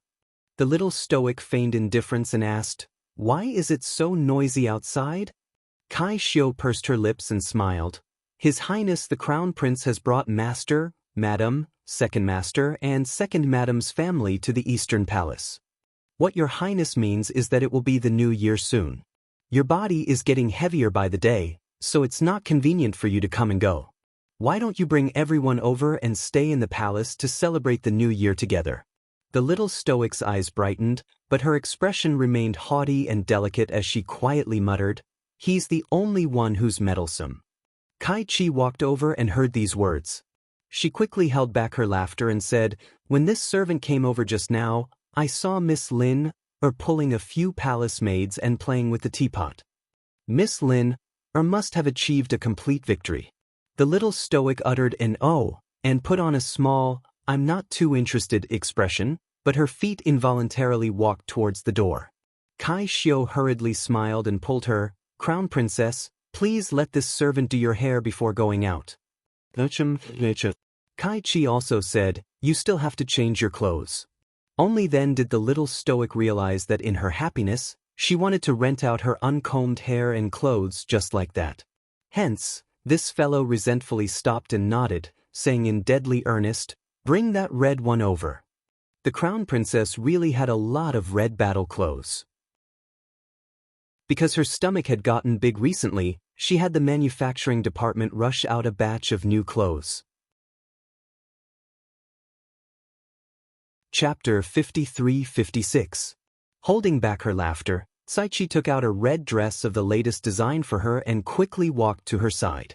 After the little Crown Princess finished washing up and putting on her clothes, she subconsciously reached out to stroke her round belly and asked in all seriousness, "Saishio, do you feel that my entire body is emitting heat recently? Especially around my belly, it seems like heat waves are rolling in." Sometimes, when she touched it herself, she could feel that her belly was a little hot. It was simply a little comical. The corner of Saishio's mouth twitched, and she calmly nodded. "That's right.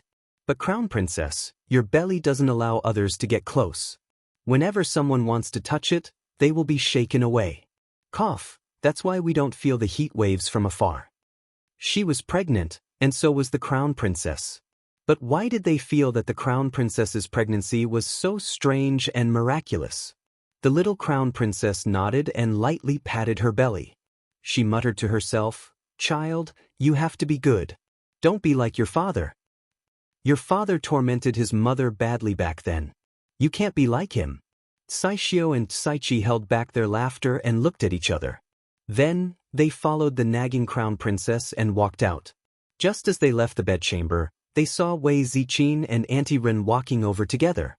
When the two saw her, they smiled happily and hurried over to ask, "Jojo, when did you wake up? Do you feel uncomfortable anywhere? The imperial physicians have been waiting outside for a long time. Why don't you call them in?" Ren hurriedly said. Arbor thought for a moment and nodded. Those old grandpas didn't have it easy. They were arranged here by His Majesty and the Empress, and they had to treat her 3 meals a day. The psychological pressure of being on tenterhooks must be very great. The sooner they finished their treatment, the sooner they could calm their restless hearts and arrange for them to return to their rooms to rest. Not long after, 7 or 8 old physicians walked in and took the little Crown Princess's pulse as usual. A head imperial physician with the surname Zhang said, "The Crown Princess's pulse is stable and healthy." But Wei Ziqin's heart skipped a beat when she heard the old imperial physician's words. She asked nervously, "But what?" Old imperial physician Zhang hurriedly said, "Madam Qiao, there is no need to worry. I just think that the Crown Princess's hypersomnia is a little serious." Now, the Crown Princess was awake for no more than 6 hours a day. She slept for a total of 16 to 18 hours a day. The imperial physicians felt that something was wrong and they were panicking. He was just worried that something would happen to this golden nugget. If that happened, even the 9 generations of his family would be implicated. The little Crown Princess gave them a kind smile. But this strange smile, in the eyes of the imperial physicians, felt that the little Crown Princess was giving them a very serious and cold smile. The hearts of the old physicians could not help but tremble. The little stoic said to the elderly physicians, "You don't need to worry. I know my body very well, there's nothing wrong with it. All right, you can all go back and rest first." Wei Ziqin watched as the 2 eunuchs sent the physicians back. She looked at Arbor with deep worry. "Jojo, you can't hide anything from Mom." "Mom, I'm not hiding anything from you." Arbor looked at his mother helplessly. "It's really nothing, Mom. How about I demonstrate a sword technique for you to see?" Wei Ziqin and Ren Madam quickly pounced over to pull her back. Chapter 53-57. The 2 of them hurriedly cried out, "Don't, don't. Good child, sit down. Just sit down. What swordplay? Don't scare people. Arbor was rather helpless, but he still obeyed and sat down with the help of his sisters-in-law. Wei Ziqin heaved a sigh of relief and looked at her daughter worriedly. She couldn't help but turn her head and wipe the tears from the corners of her eyes. Madame Rin saw this and hurriedly tugged at her sleeve. Mother. Xiao Lin suddenly jumped in front of the three of them and tilted her head to look at the red marks under Wei Ziqin's eyes. What's wrong, mother? Why are your eyes red? No, nothing. Wei Ziqin hurriedly waved her hand. Madame Rin smiled and pulled Xiao Lin Arbor's side. She stroked Xiao Lin's little head and said, Lin, sit here with sister and talk for a while. Your mother and I will go to the kitchen to get lunch. Your mother personally cooked today and specially made braised fish and silver thread tofu soup. You guys are in for a treat. Arbor couldn't help but feel helpless. Second aunt, just get 2 palace maids to get it. No need, no need. They don't know which dishes were made by your mother. Madame Rin said with a smile. They'll be back in a while. Just wait. Madame Rin hurriedly pulled Wei Ziqin away and walked around the flowering trees in the courtyard. After walking a little further, she said, Sister-in-law, don't cry. If the child sees you, I'm afraid she'll be nervous too. Wei Ziqin couldn't help but tear up. But Jojo's belly changes every day. It's like it's growing crazily. It looks too big now. She's such a young child, and this is her first child. How can she bear it? In Wei Ziqin's view, her daughter was still a child, but now she had to suffer so much. With such a big belly, her daughter must be putting on an act in front of them every time. She only made it sound easy, but in reality she must be suffering a lot. Jojo, this child, is always like this. She refuses to tell us everything and only bears it silently.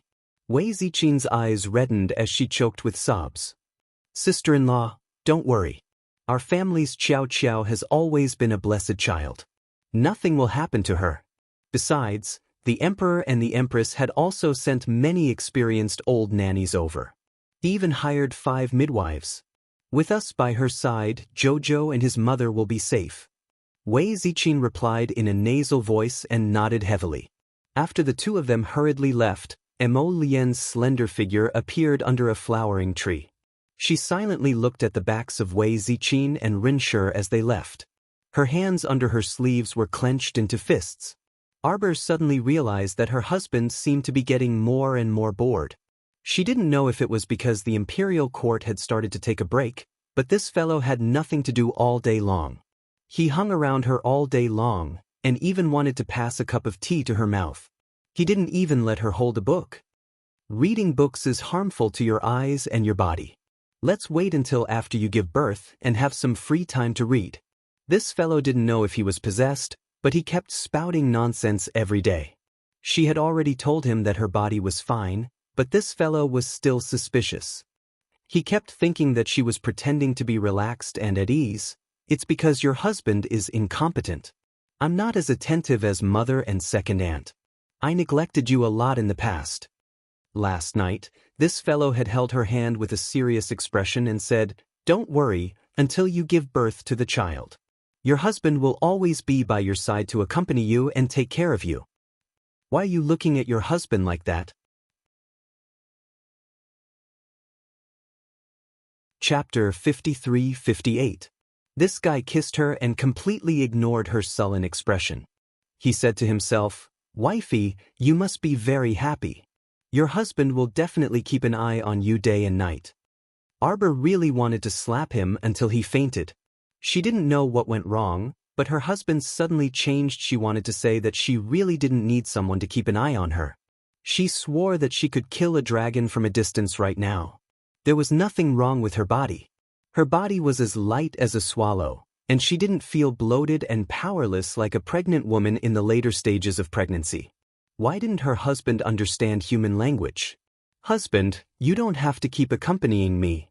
Xiao Mian's face was expressionless as she said mercilessly, You can go do whatever you need to do. This man was simply too annoying. It wasn't like her hands were crippled. He even wanted to deprive her of the joy of peeling oranges. So annoying. Just looking at his handsome face was enough for Lord Jojo. Mo Lien blinked and watched in confusion as his wife slammed the palace door shut, shutting him outside. Ha! A mocking laugh came from behind. Mo Lien didn't need to turn around to know who dared to arrogantly mock the crown prince. Rotten peach blossoms, are you itching for a beating? Mo Lien gritted her teeth. Hu Shurchen shook the wine pot with one hand and said with a smile, Jojo already dislikes you so much. I advise you not to be an eyesore. Mo Lien was about to retort when a palace servant hurriedly came to report that Her Majesty the Empress had arrived. Bai Wuxia came to see his daughter-in-law with a carriage full of tonics. After a few words, he stared at his daughter-in-law's stomach with worry. Later, the emperor bestowed a lot of things and sent several experienced nannies over. The group of people was nervous, causing the entire Eastern Palace to be jittery. That night, Prince Mo ran back to his bedchamber with his face covered in dirt. He repeatedly complained to his wife that he had been summoned by Imperial Mother and severely scolded. Arbor was baffled. Why is Mother scolding you all of a sudden? Imperial Mother scolded your husband for being unreliable, saying that I didn't stay by your side to take good care of you, saying that your belly is already so big. I still wander around outside all day long. Don't you see me staying in the bedroom and not leaving the house at all? I'm considerate and accompanying you. Arbor couldn't help but laugh. Husband, you know I'm fine. Since when have you been so gullible? After what my mother and second aunt said, even you think that my belly is abnormally big and that it will be difficult for me to give birth. Mo Lien gazed at her with a profound gaze, and he reflexively grasped her hand as he stammered, I really am a bit worried. Arbor looked at him and couldn't help but laugh out loud. Don't be so nervous with them, okay? Look. It's your nonchalant attitude that makes people panic. Mo Lien suddenly reached out to hug her and pressed her forehead against hers. He said unhappily, you always look like you're the one holding up the sky even if it falls down. I can help you with everything else, but this matter, I really can't help you at all. Arbor really couldn't control her laughter. She laughed at him and teased, why don't we use the soul-swapping talisman, and you help me give birth? Mo Lien looked at his wife with a dumbfounded expression. This wife, why is she so outstanding and different from the rest? Chapter 53-59. Prince Mo looked at his wife in a daze. He blinked his eyes and looked at her with a sullen expression. In the end, he made up his mind and nodded pitifully. Wife, then hurry up and do it. Arbor looked at him, who looked like he was going to sacrifice himself. His lips were pursed into a straight line and his handsome face was tense. He even closed his eyes in fear. She couldn't help but laugh out loud. Then, her eyes became watery as she reached out to hold his face and took the initiative to bite his lips. I say, are you stupid? I'm just joking with you. You want to replace me, but my baby won't agree. She was already pregnant to this extent. How could she run away and become a deserter? Besides, how could she bear to let her husband, a man, suffer like this? What right do you have to deprive me of the joy of being a mother?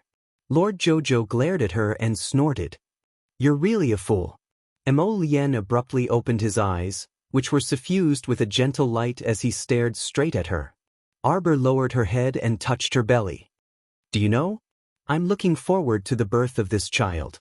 I'm looking forward to being able to hold the baby's hand and travel around the 3 states as a family.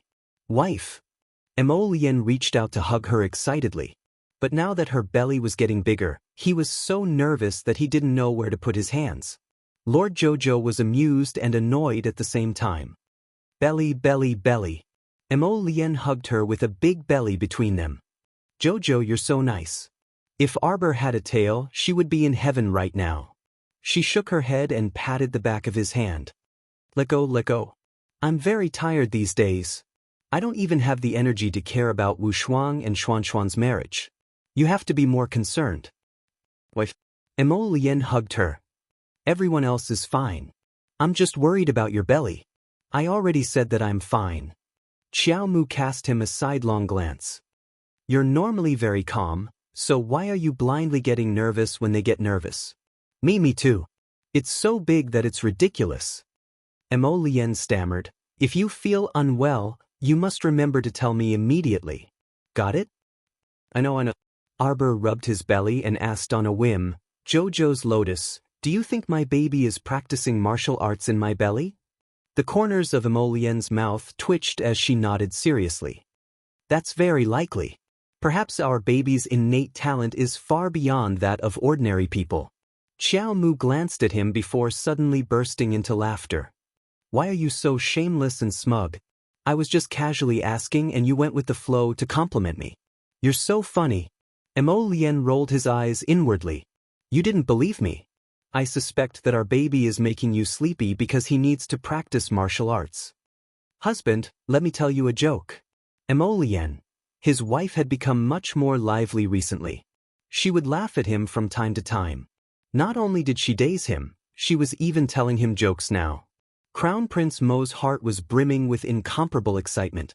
It really wasn't a waste of his care all these years. His wifey had finally been enlightened. Wife, tell me. Your husband is listening. Emolien nodded. Chapter 5360.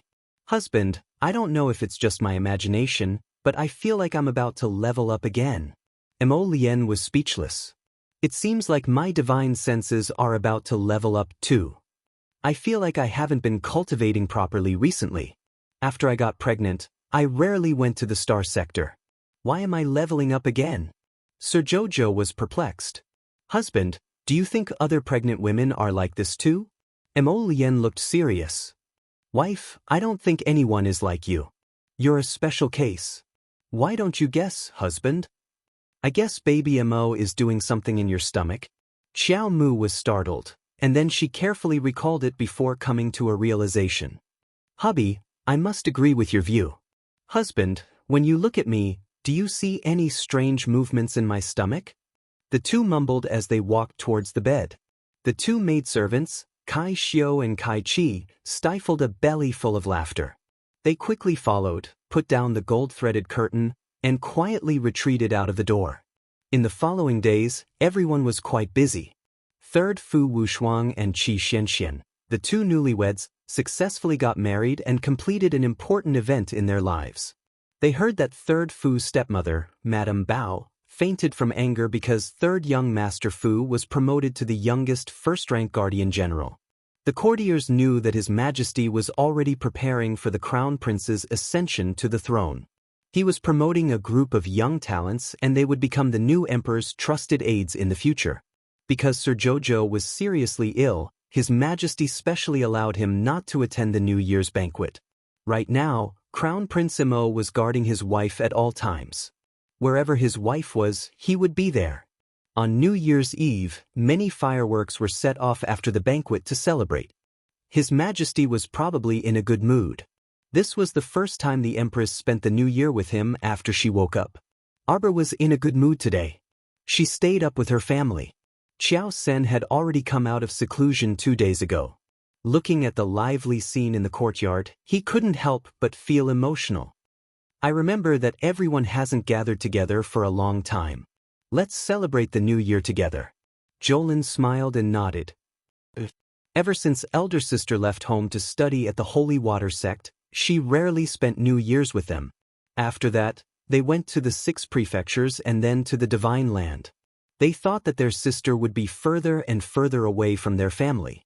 Unexpectedly, as long as the hearts of family members were connected, they would not be separated no matter where they went. It's coming, it's coming. The hot dumplings are here. Qi Xianxian smiled and called out to her companions, helping them to take over the plates that the little palace maids were busy handing over. There are all kinds of fillings. Help yourself. Everyone held their bowls and eagerly lined up to get dumplings. They shouted, I don't want the sauce, I want it, I want it, I want it, I want it, I want it, I want it, I want it, I want it, I want it. As Qiao Mu and Emolien sat under the lantern light, they would occasionally raise their heads to glance at the rowdy crowd. The man's fingers were long and slender as he peeled pine nuts with his head lowered. The woman expressionlessly reached out her small paw from time to time to take the pine nuts he had peeled from his palm. In the eyes of the crowd, the two of them looked like an old married couple, sitting there calmly, one peeling pine nuts, the other eating pine nuts, the other peeling pine nuts, the other eating pine nuts, the appearance of leisure and peace.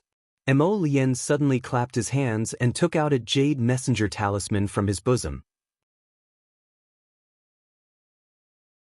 Chapter 5361. Sir Jojo didn't even look up as he coolly asked, "What are you saying, Duan Yu?" Mo Lien was taken aback. He glanced at his wife and coughed lightly. How about, wife, you take a look for yourself?" The little stoic extended a claw without hesitation. Mo Lien speechlessly placed the communication jade talisman in her palm. Arbor inspected it and harumphed. "Oh, you two are in contact quite frequently." Mo Lien speechlessly twitched her mouth before saying with an embarrassed chuckle, "It's usually him contacting me and him contacting me, heh. Jojo's Lien, Duan Yu said he dug up a lot of holy stone ores."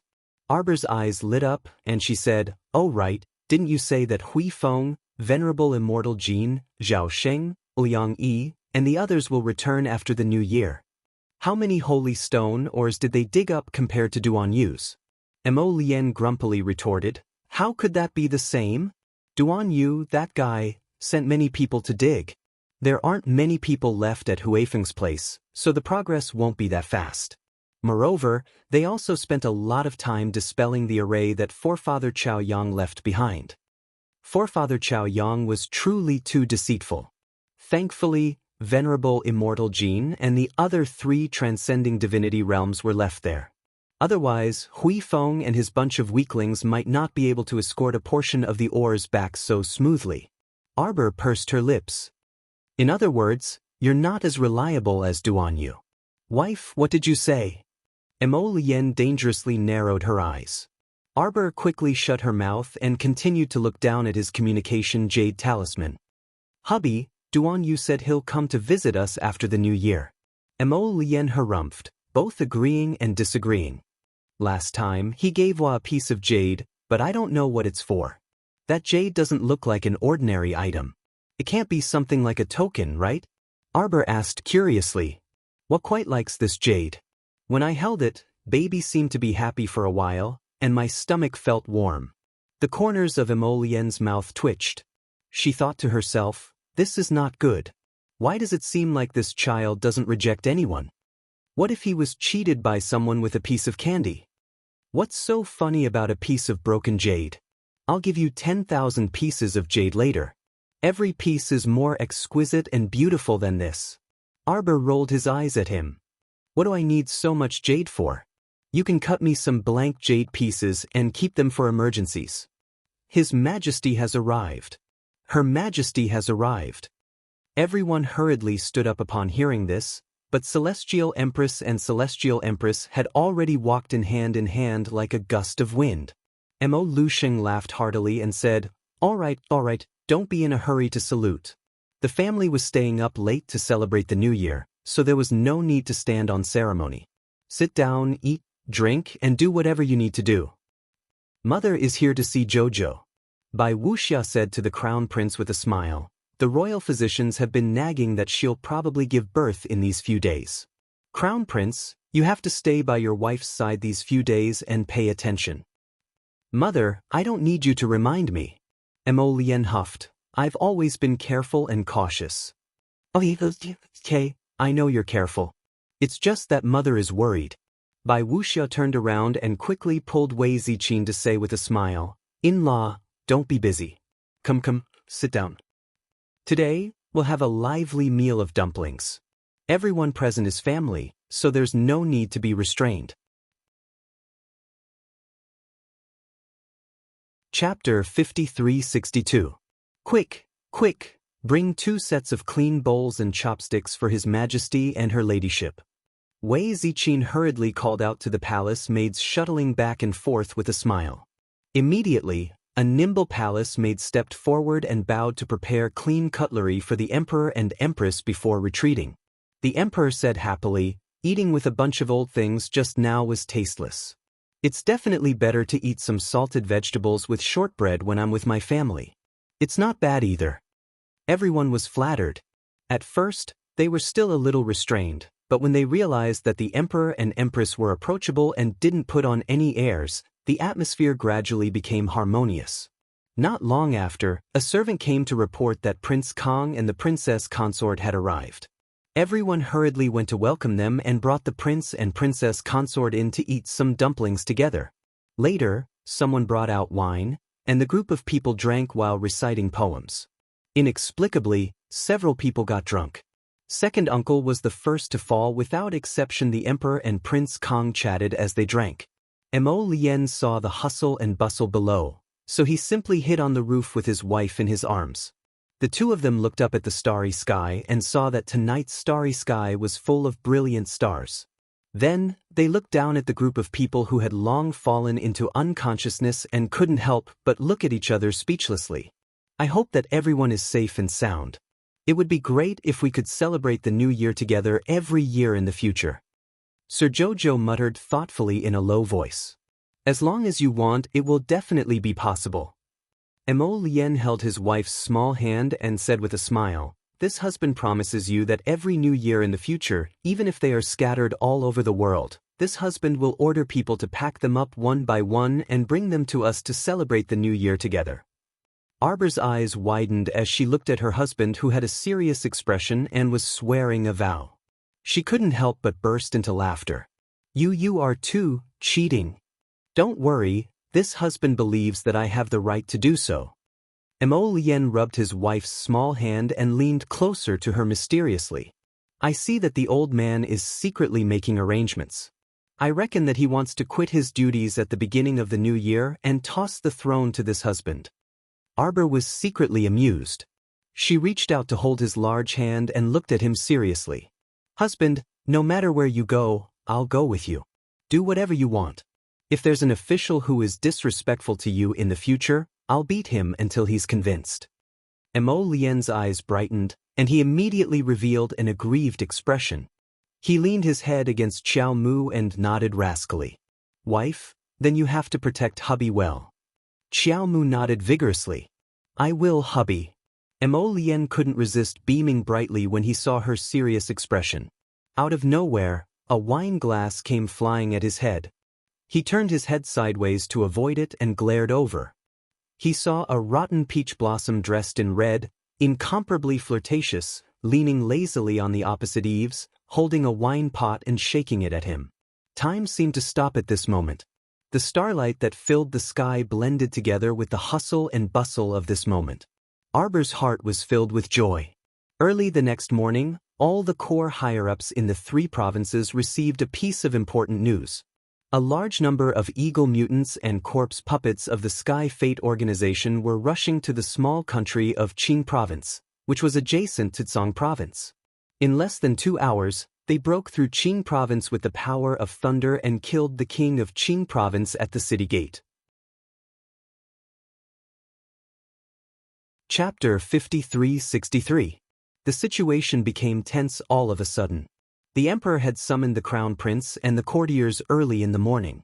They had been extremely busy since the first day of the Lunar New Year and had been discussing for the entire day. On the second day of the Lunar New Year, the imperial court had issued various prohibitions and measures.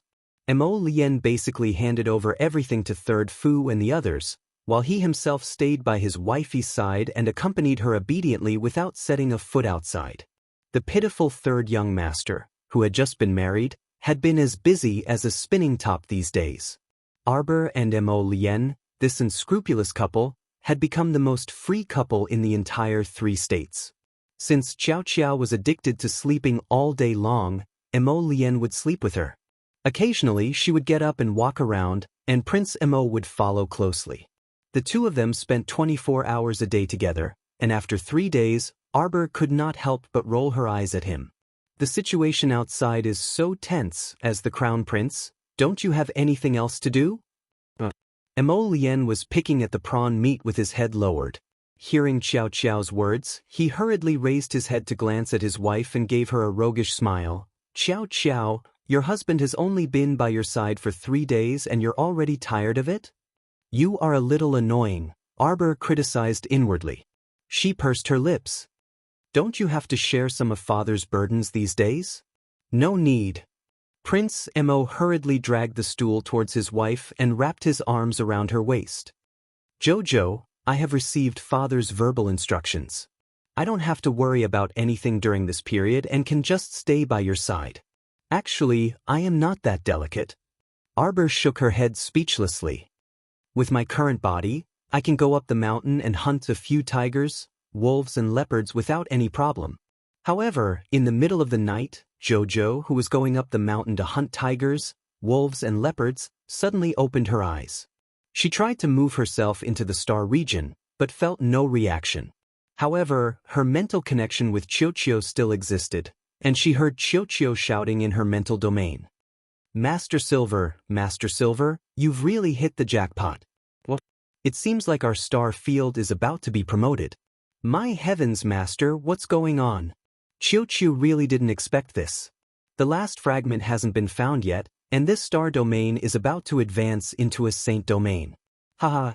Master Silver, your luck today is excellent. Why don't you go out and take a stroll? Who knows, you might be able to pick up a treasure or a mine or something. Ha. Arbor couldn't help but be speechless. He couldn't be bothered to continue the conversation with this crazy sapling.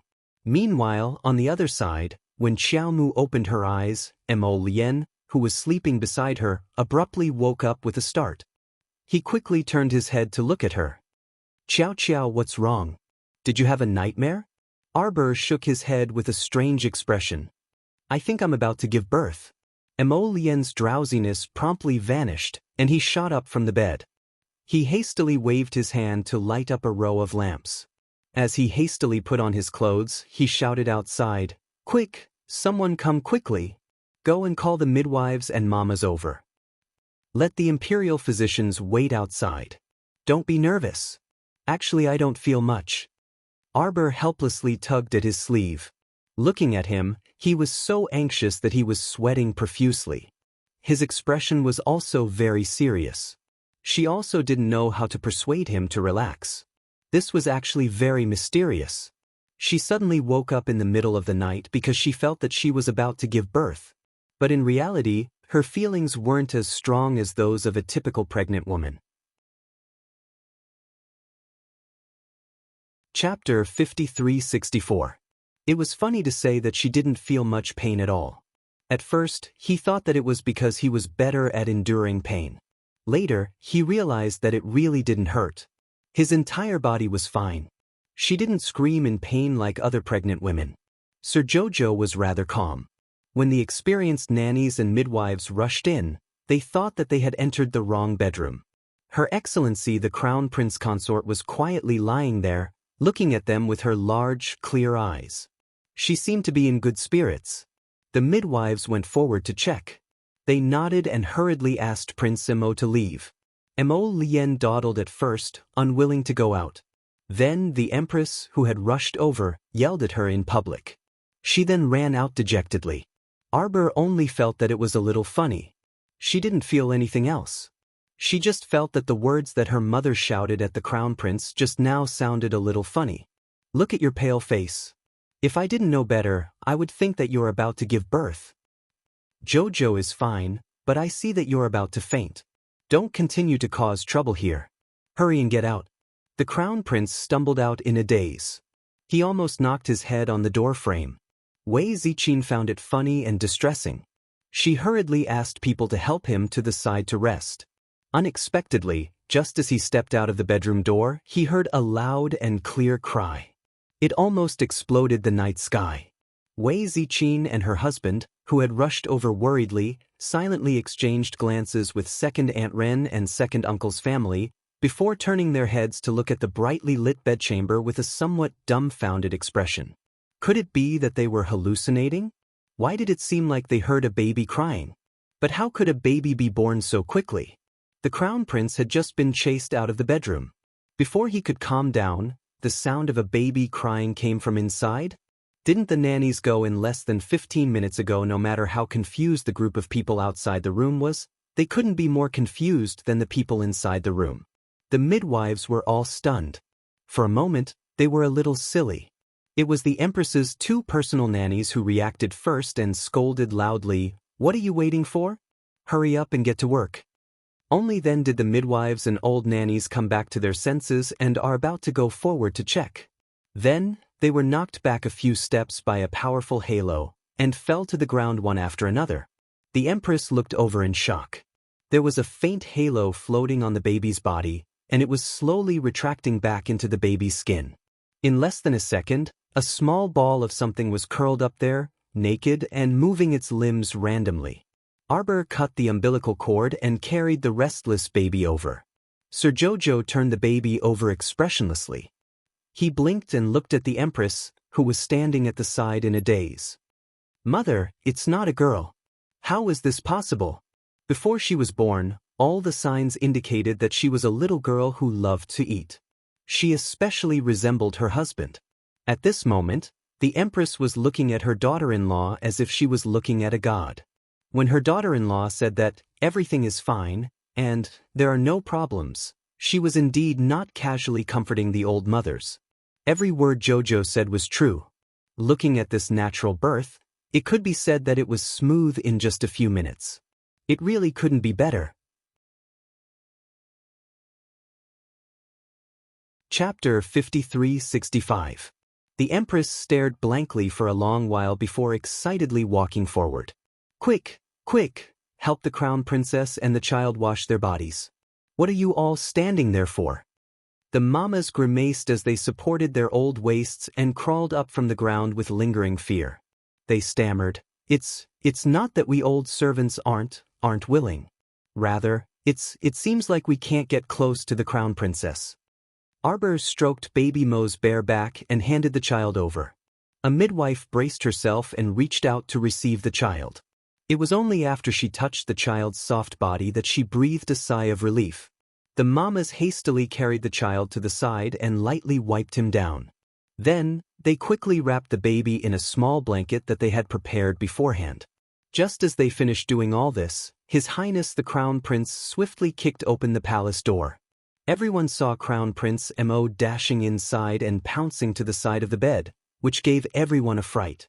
Outside, Wei Ziqin and the other women were also quite frightened.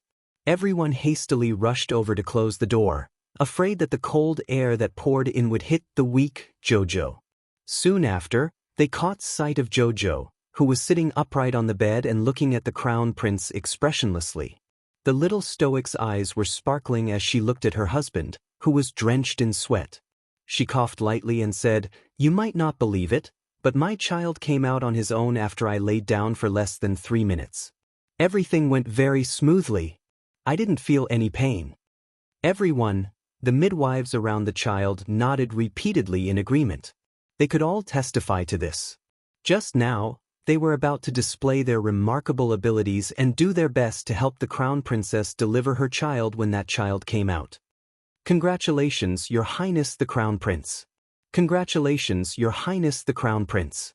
It's a beautiful little imperial grandchild." How could Prince Mo listen to these compliments now? He felt like he had just walked through the gates of hell. His entire body was drenched in sweat, as if he had soaked in a chilly lake several times. Ever since Jojo suddenly sat up in the middle of the night and said that she was about to give birth, his mind had been in a daze and his mood had been fluctuating. He held Xiao Qiao's small hand and used a bit of strength to meet her frowning and glaring eyes. He couldn't care less about the people around them. He only cared about holding her hand and kissing it a few times. "Jojo, are you in pain? Are you in so much pain that you woke up?" The Empress simply couldn't bear to look at her retarded son. How did she give birth to such a stupid son? He didn't take what his daughter-in-law said to him to heart. Arbor's little stoic face was taut. He stared at the Crown Prince for a long time before shaking his head and saying, "You're pinching me now. My hand hurts." The Empress, Mo Lian, hugged her and wanted to cry. She reached out and pulled her into her arms, muttering to herself, "I already said that I'll exchange with you. Look, you're so tired." Arbor glanced at the Empress from the corner of her eyes. The Empress looked helpless and could only secretly exchange a look with her daughter-in-law. This Empress gave birth to a retarded child. "Hubby, to tell you the truth, I can get off the bed and run right now." Xiao Mu pushed his head away in disdain, pushing his large head that was swaying back and forth in front of her further away. Emolian looked at her suspiciously. Really? The Empress hurriedly shook her head. No, Jojo. You have to rest well. We have to take care of our bodies. Chapter 5366. Baby Mo, who had been ignored by everyone, suddenly wailed and started crying loudly. The Empress hurried forward and reached out to carry her grandson. She beamed as she said, "Quick, the in-laws must be waiting anxiously outside. Bring the little imperial grandson out for them to see." Several nannies smiled as they went forward to open the door. Cries of surprise could be heard from outside. Emolian did not even turn his head as he held Jojo's hand and said, "Jojo, lie down and sleep for a while, all right?" Arbor was actually not that sleepy right now. Instead, she was filled with joy and wanted to carry the little fellow over to take a look. She had already taken a look earlier and only saw that the child's little face was wrinkled. Now, she wanted to take a closer look at him. Emolian understood his wife's intentions the best. Seeing her expression, he nodded knowingly and stroked the back of her hand. "I'll go and carry him over." He got up and walked to the door. Just as he was about to step out, he heard Jolin shouting outside. "Mother, the sky is filled with dark clouds. Is there going to be a storm?" That's right. It was fine just now. The sky was filled with stars. Qiao Sen's puzzled voice also sounded. Emolian's heart skipped a beat. He quickly glanced at the sky. How is this the omen of a violent storm? It's clearly like a heavenly punishment is about to come. Damn, who was he punishing? His wife had painstakingly given birth to a child, and this wretched heaven was blind enough to want to punish her? Prince Mo's phoenix eyes narrowed dangerously. A sharp and cold glint filled the depths of his eyes. What's going on? The Empress looked astonished. Her hand that was holding the child unconsciously tightened. Emolian reached out to the baby. "Imperial Mother, let the people outside find a place to hide first. I'm afraid divine punishment is coming." Divine punishment? The Empress's voice instantly rose by more than half. Her face was seething with anger. Punish who? Emolian's hand paused. His hands passed through a layer of defense and carried the child over without hesitation. He looked down at this wrinkled imp before turning to walk towards Qiao Mu's bed. This little rascal was indeed a troublesome little fellow. He was so young, yet he was already able to set up a defensive barrier around him to block his father? Could it be that this brat wanted to overturn the heavens? His cultivation was only at the 7th or 8th level of the God realm. How could he stand in front of his father? Emolian stopped in her tracks and her eyes widened. Wait, God realm level 7, level 8? Level 8? Level 8? Emolian staggered and almost fell onto the bed. Her pair of pitch-black phoenix eyes stared fixedly at the little fellow in her hands. That wasn't an illusion, was it? He did sense the aura of a deity realm cultivator on the defensive layer. Arbor saw her husband sitting by the bed in a daze with a child in his arms. For a long time, he sat there in a daze with a stiff back. She couldn't help but curiously move forward and turn her head in front of him. "What's wrong with you?" Emolian hugged the infant, who had long stopped crying and had fallen into a deep sleep at some point in time. He turned to look at his wife with a wooden expression. "Qiao, you might not believe me if I tell you. Our child already opened his mystic meridians the moment he was born." Emolian paused, then suddenly said, "Jojo's cultivation is now at the 8th level of the God realm." Arbor couldn't help but be speechless at her husband's shock. "What's wrong?" Emolian said expressionlessly, "Your son inherited all of your cultivation. Divine punishment was coming for this little brat." Chapter 5367. Arbor blinked and glanced at her husband. She reached out to carry the child who was sleeping soundly in his arms and stroked the little fellow's soft cheeks. "Hubby, I feel like I'm also about to advance soon," Arbor said nonchalantly and turned to look at the man who was still in a daze. After tilting her head and pondering, Jojo still decided to tell her husband very seriously, "I think that the baby is sleeping right now because he's also about to advance soon." Emolian, No wonder that heavenly law fellow rushed here in a hurry. This mother and son pair were both evildoers, big and small. Both of them were about to advance soon. One could advance while giving birth to a baby. This was simply the biggest joke in the world. The other was even more heaven-defying and directly broke through to the God realm cultivation upon birth. Even the heavens could not tolerate such a deranged person.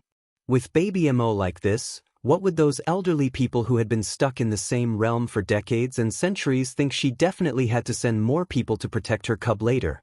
Otherwise, it would really be very easy for him to be beaten to death on the streets. "Hubby, what are you thinking about?" Sir Jojo glanced at his silent husband in puzzlement. Something was wrong with her husband. Ever since he started holding the baby, he had been a bit dazed and hadn't completely returned to his senses even now. When he looked at her with his phoenix eyes, he was dazed and sluggish, which felt a bit comical. "What's wrong with you?" Arbor touched her husband's slightly icy face and hastily said, "Hubby, are you very cold? Why is your forehead covered in cold sweat?" The little stoic touched his forehead with heartache. Bai Wuxia, who had been watching the show from the sidelines, was seriously about to be defeated by this adorably dumb couple. The corner of her mouth twitched helplessly. She coughed lightly and said, "Lian, this child is probably frightened by your delivery. Qiao Qiao, quickly call him a few more times and call him back." Arbor's eyes brightened, and she hugged baby Mo and snuggled into his arms. "Hubby, don't be scared. Look at me, I'm completely fine. Let me tell you something. Giving birth to baby Mo didn't hurt at all. The baby came by himself in the time it took to yawn." Bai Wuxia couldn't bear to listen anymore. On the other hand, the old nannies and midwives at the side nodded their heads in agreement. Little imperial grandson is truly an extraordinary person. It was born with a silver light. It must be a divine fetus. What silver light? This old servant saw it very clearly. It was a faint golden light. Yes, it's golden. It's a golden light." Everyone nodded, and their eyes were filled with curiosity. At the same time, the entire sky above Dragonflame City was instantly enveloped by a layer of enchanting red light. The light radiated in all directions, making it as bright as day, illuminating the entire Dragonflame City. Many people were startled awake from their sleep. At first, they were so scared that their faces turned pale. They thought that the Tianyun sect had sent some monsters to attack them. After all, the news of Tianyun had spread like wildfire in the past few days. All the commoners in the capital would talk about Tianyun whenever they met. Suddenly, a layer of red light appeared in the middle of the night. Wouldn't that frighten everyone? Some people simultaneously leaned against the window to take a look, and what they saw was an incredible sight. The horizon seemed to be covered by a red glow. From the direction of the imperial palace in the distance, rumbling sounds of rolling thunder could be heard. "It's thunder fire." Eldest young Sir Qin stood on the eaves of a house in a plain silver robe against the wind, looking at the horizon in astonishment. Chapter 5368. Ordinary people did not know what the dark red in the sky was. But they were very clear about it. This was the tribulation of thunder and fire that came from the heavenly punishment. Usually, they would only see it during the five spirits' reincarnation. At this moment, they felt that the heavenly punishment was coming rather fiercely. For some reason, they felt flustered and exasperated. They did not know if it was just their imagination. At this moment, in an ordinary farm on the outskirts of the capital, young Master Omega Kotoku received a message from a spy in the city. The tribulation of thunder and fire is heading towards the palace. It is suspected that the crown princess has given birth. Further investigation is required. Young Master Omega Kotoku silently burned the message to ashes and turned to walk into the house. Just as the news was being transmitted in all directions. At this moment in the inner court of the Eastern Palace, the tribulation of thunder and fire came with a bang. When Emo Lien walked out, he discovered that everyone outside was hollering madly. Originally, they were hiding in the corners and under the eaves, watching the situation in the sky. Now, they were inexplicably chased out by the tribulation of thunder and fire. Qi Xianxian asked Little Fatty with a confused expression, Did you advance? Ko Hongwen was also confused as he looked at his wife. The two of them turned to look in Duanmu Qing's direction at the same time. They realized that the tribulation of thunder and fire was also fiercely chasing after Duanmu Qing. It was as if the heavens had eyes. It did not strike any of the eunuchs and palace maids who were stunned and trembling like wooden chickens. It specifically targeted cultivators who were above the divine state. The tribulation of thunder and fire seemed to be a little anxious. What was going on? Who is advancing? Little Fatty covered his head and scurried away. He could not help but roar angrily. No one is advancing. Damn it. When I was in the five spirits reincarnation, there was only one tribulation of thunder and fire.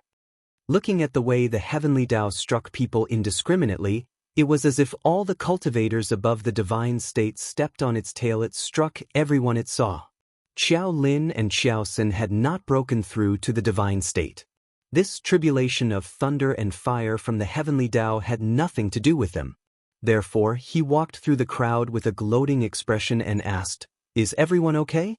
Do you want to hide in the house?" A bolt of lightning accompanied by flames smashed onto the left side of the turret, blasting out a few dark guards with high cultivation. Everyone was speechless. They did not know what was going on. They only felt that the heavenly Tao might have gone crazy. Otherwise, why would it suddenly come over in such a ferocious manner? As soon as Bai Wuxia stepped out of the door, she was hit by a bolt of lightning.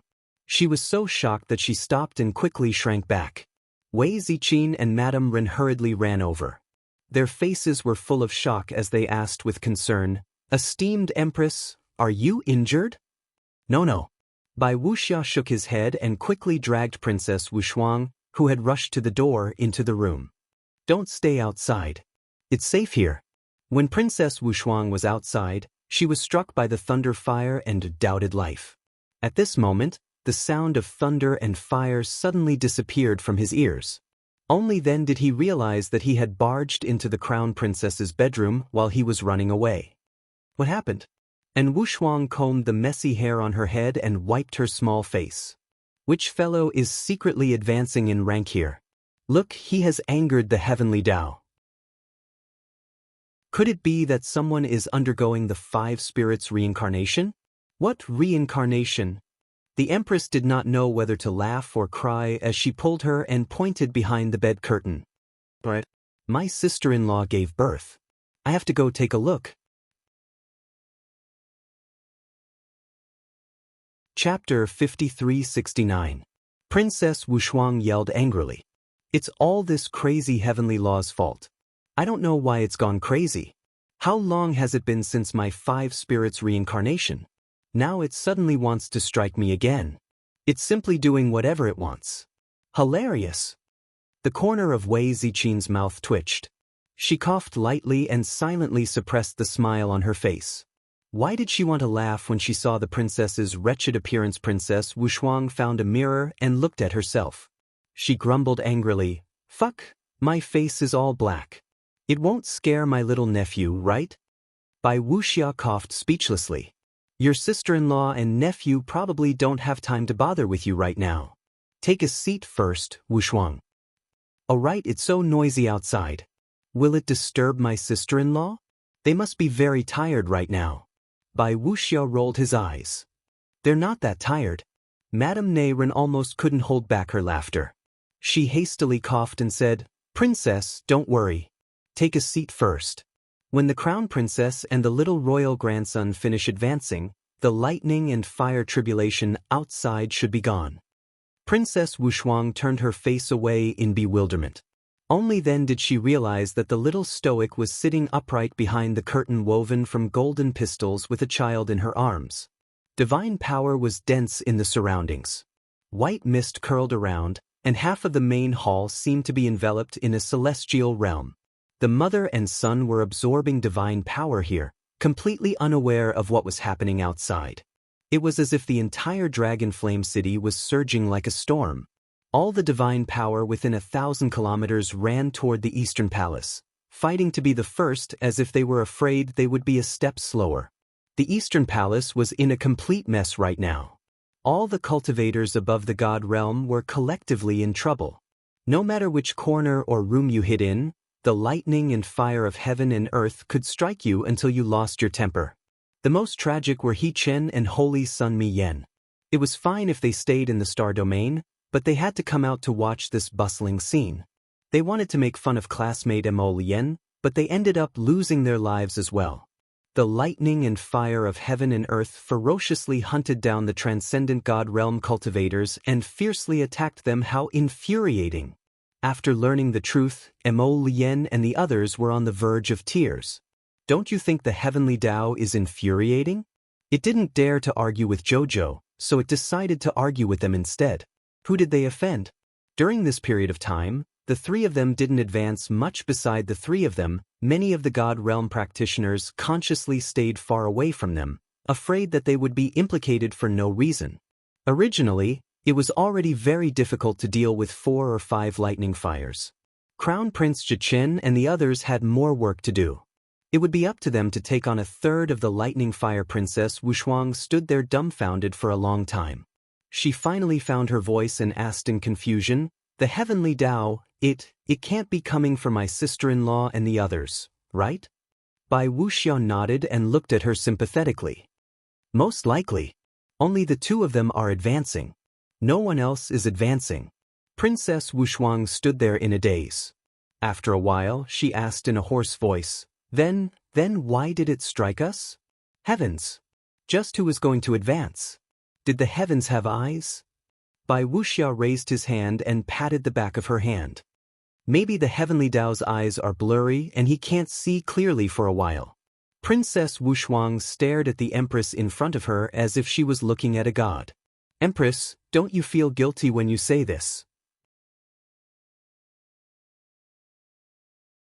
Chapter 5370. Wasn't this lie a little too fake? How bad was the heavenly law's dog eyes to be able to accurately find all the cultivators above the god realm, including the hidden guards hiding in every nook and cranny of the Eastern Palace, and only the mother and son who had advanced was missing? Wait. The mother and son who had advanced. Princess Wushuang silently repeated it before abruptly turning her head to glare in the direction of the little imperial grandson.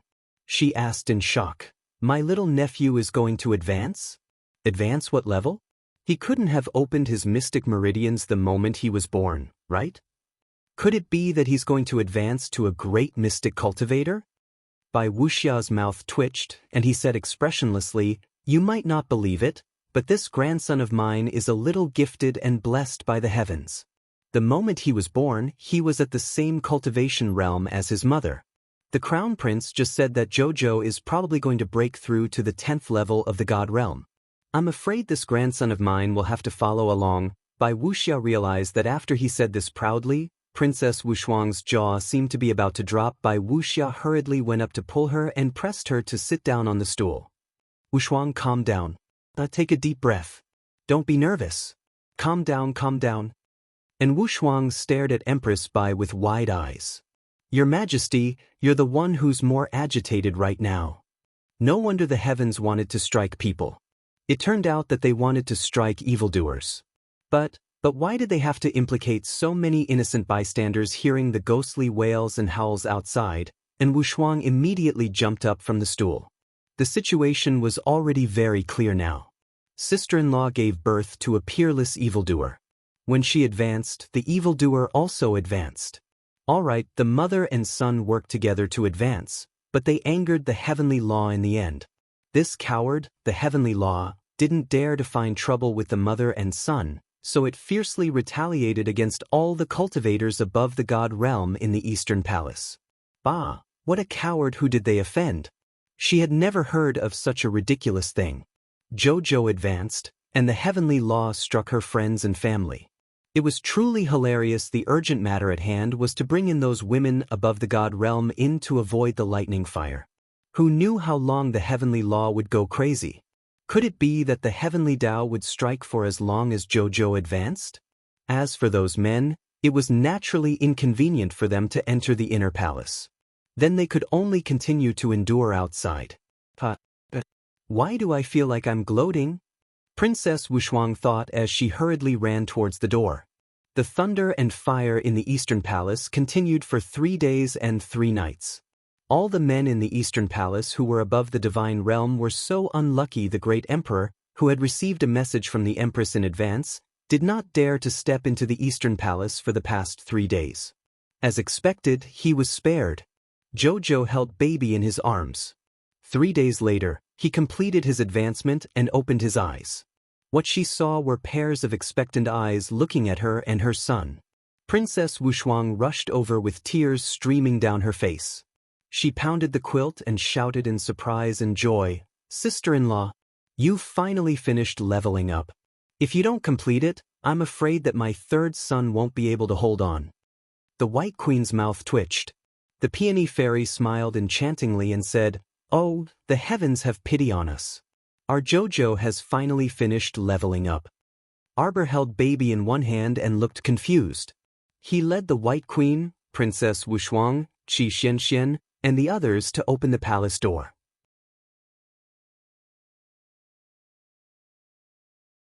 Chapter 5371. At a glance, she saw the people in the courtyard. They blinked their dark eyes and turned to look in her direction. Jojo's lotus, rotten peach blossom, and holy sun Mi Yen stood side by side. What handsome, elegant, and confident were all gone. What stood in front of Jojo were 3 beggars with black faces. At first glance, their entire faces were black, and their long hair was scattered messily behind their backs. They looked a little miserable and tragic. Behind them were people lying on the ground grotesquely. All of them were pounding the ground and wailing in pain. It was a pity for the group of shadow guards. They were originally handsome young men, but now they were all dressed like beggars. The little crown princess was stunned at the door for a long time. Suddenly, she pointed at them and laughed inhumanely. "Ha ha!" The White Empress, Wei Ziqin, and the rest, who were originally silently enduring, could no longer hold it in when they heard this laughter. They also burst out laughing.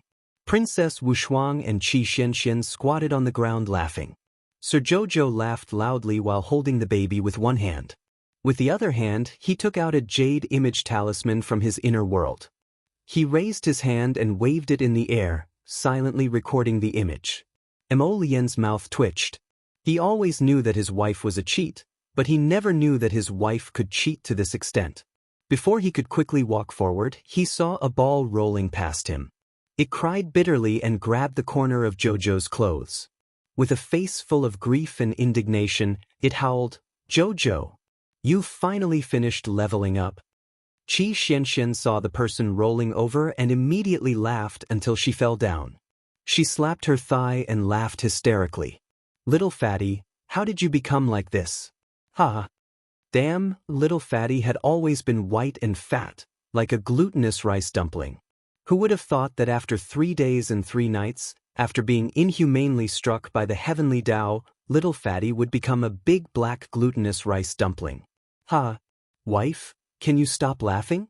The little fatty, Ko Hongwen, glanced resentfully at Qi Xianxian, who was still laughing and slapping her thigh in schadenfreude. This guy crawled up from the ground and raised his hand to brush his black hair. Dust and dirt fell from his head. His whole body looked like he had rolled in the mud, and dust flew everywhere. The background music suddenly turned into a group of women's ha-ha. Emo Lien quickly ran forward, her dark face full of grievance. Jojo! He had been down on his luck for the past 3 days. It was as if the heavenly Tao had gone mad. 1/3 of the lightning fire on the field was directed at him, Rotten Peach Blossom, and Mi Yen. How could there be such a scam? They were able to reach this realm because they worked hard all their lives. Why couldn't the heavenly Tao just stand by and watch? Arbor held the baby in one hand and looked at Jojo's lotus sympathetically. Everyone saw her hook her little finger at Emo Lien, and Prince Mo went over curiously. Jojo stretched out a hand and patted the crown prince's head. He laughed sympathetically. "My heart really aches for you." "Damn, can you not laugh if your heart aches at night?" The capital's citizens, who were the center of the gossip, finally found out. The Eastern Palace's little imperial grandson was born with extraordinary talent and attracted the heavenly Tao's revenge. The lightning fire tribulation struck from the 5th to the 8th day of the new year. However, everyone knew that the little imperial grandson was fine. The ones who suffered were his father and his mother's group of unlucky relatives and friends. Chapter 5372. Forgive them for laughing rather unkindly. The development of the situation was inexplicably strange and ever-changing. The young royal grandson's glorious deeds had already spread to every corner on the night of the 8th day of the year. Everyone knew that the young royal grandson was truly a godly person with exceptional talent. That night His Majesty's imperial edict was posted. In order to celebrate the birth of the young royal grandson, he issued a general amnesty and announced a series of corresponding amnesty regulations. The entire nation celebrated and the world was in an uproar. That night, Prince Mo washed up and returned to his room, finally recovering the appearance of an elegant and refined gentleman. "Hubby, quickly come and look." When the little stoic saw him walk in, she hurriedly waved at him and exclaimed happily, "Look, look!" The baby opened his eyes. Prince Mo couldn't resist rolling his eyes. He thought, "Wife, I wouldn't be particularly surprised if you suddenly told me that our baby could fly. What heaven-defying things can't a divine realm level 10 infant do? Isn't it just opening his eyes? Look at how excited you are." Even though he thought this, Prince Mo still maintained the appearance of a loving father and leaned forward to glance at his son. Jojo was currently very happy and said while holding the little cub, "Eldest brother's family's little tiger won't be able to open his eyes for a long time. Mother said that once a child is born, he can't open his eyes and can't see too much light. Look, look, hubby, our baby can still open his eyes wide. How adorable! How can our son compare to other children?" Mo Lien was a bit speechless on the inside. Once our son is born, the commotion will be so great that heavenly law will punish the lower three heavens with lightning and fire. How can he be the same as other families? Mo Lien glanced over and saw that this boy was currently opening his pitch-black eyes. When he saw his old father glancing over, this boy actually glanced at him somewhat absent-mindedly. Prince Mo was instantly a bit amused and simply sat down next to his wife. He repeatedly complained, "Wife? Wife. What are you doing?" The little stoic was currently looking at her son with her head lowered. After being abruptly called several times by him, she agreed without even turning her head. Mo Lien angrily tugged at her hand. "Jojo, ever since this kid was born, you haven't even looked at me properly." Arbor turned around and patted his head. "After you take a shower, you'll look even better." Mo Lien felt that when his wife patted his head, it was as if she was caressing a large dog. He didn't know if it was just his imagination. "Jojo, are you tired of carrying me? Let me do it."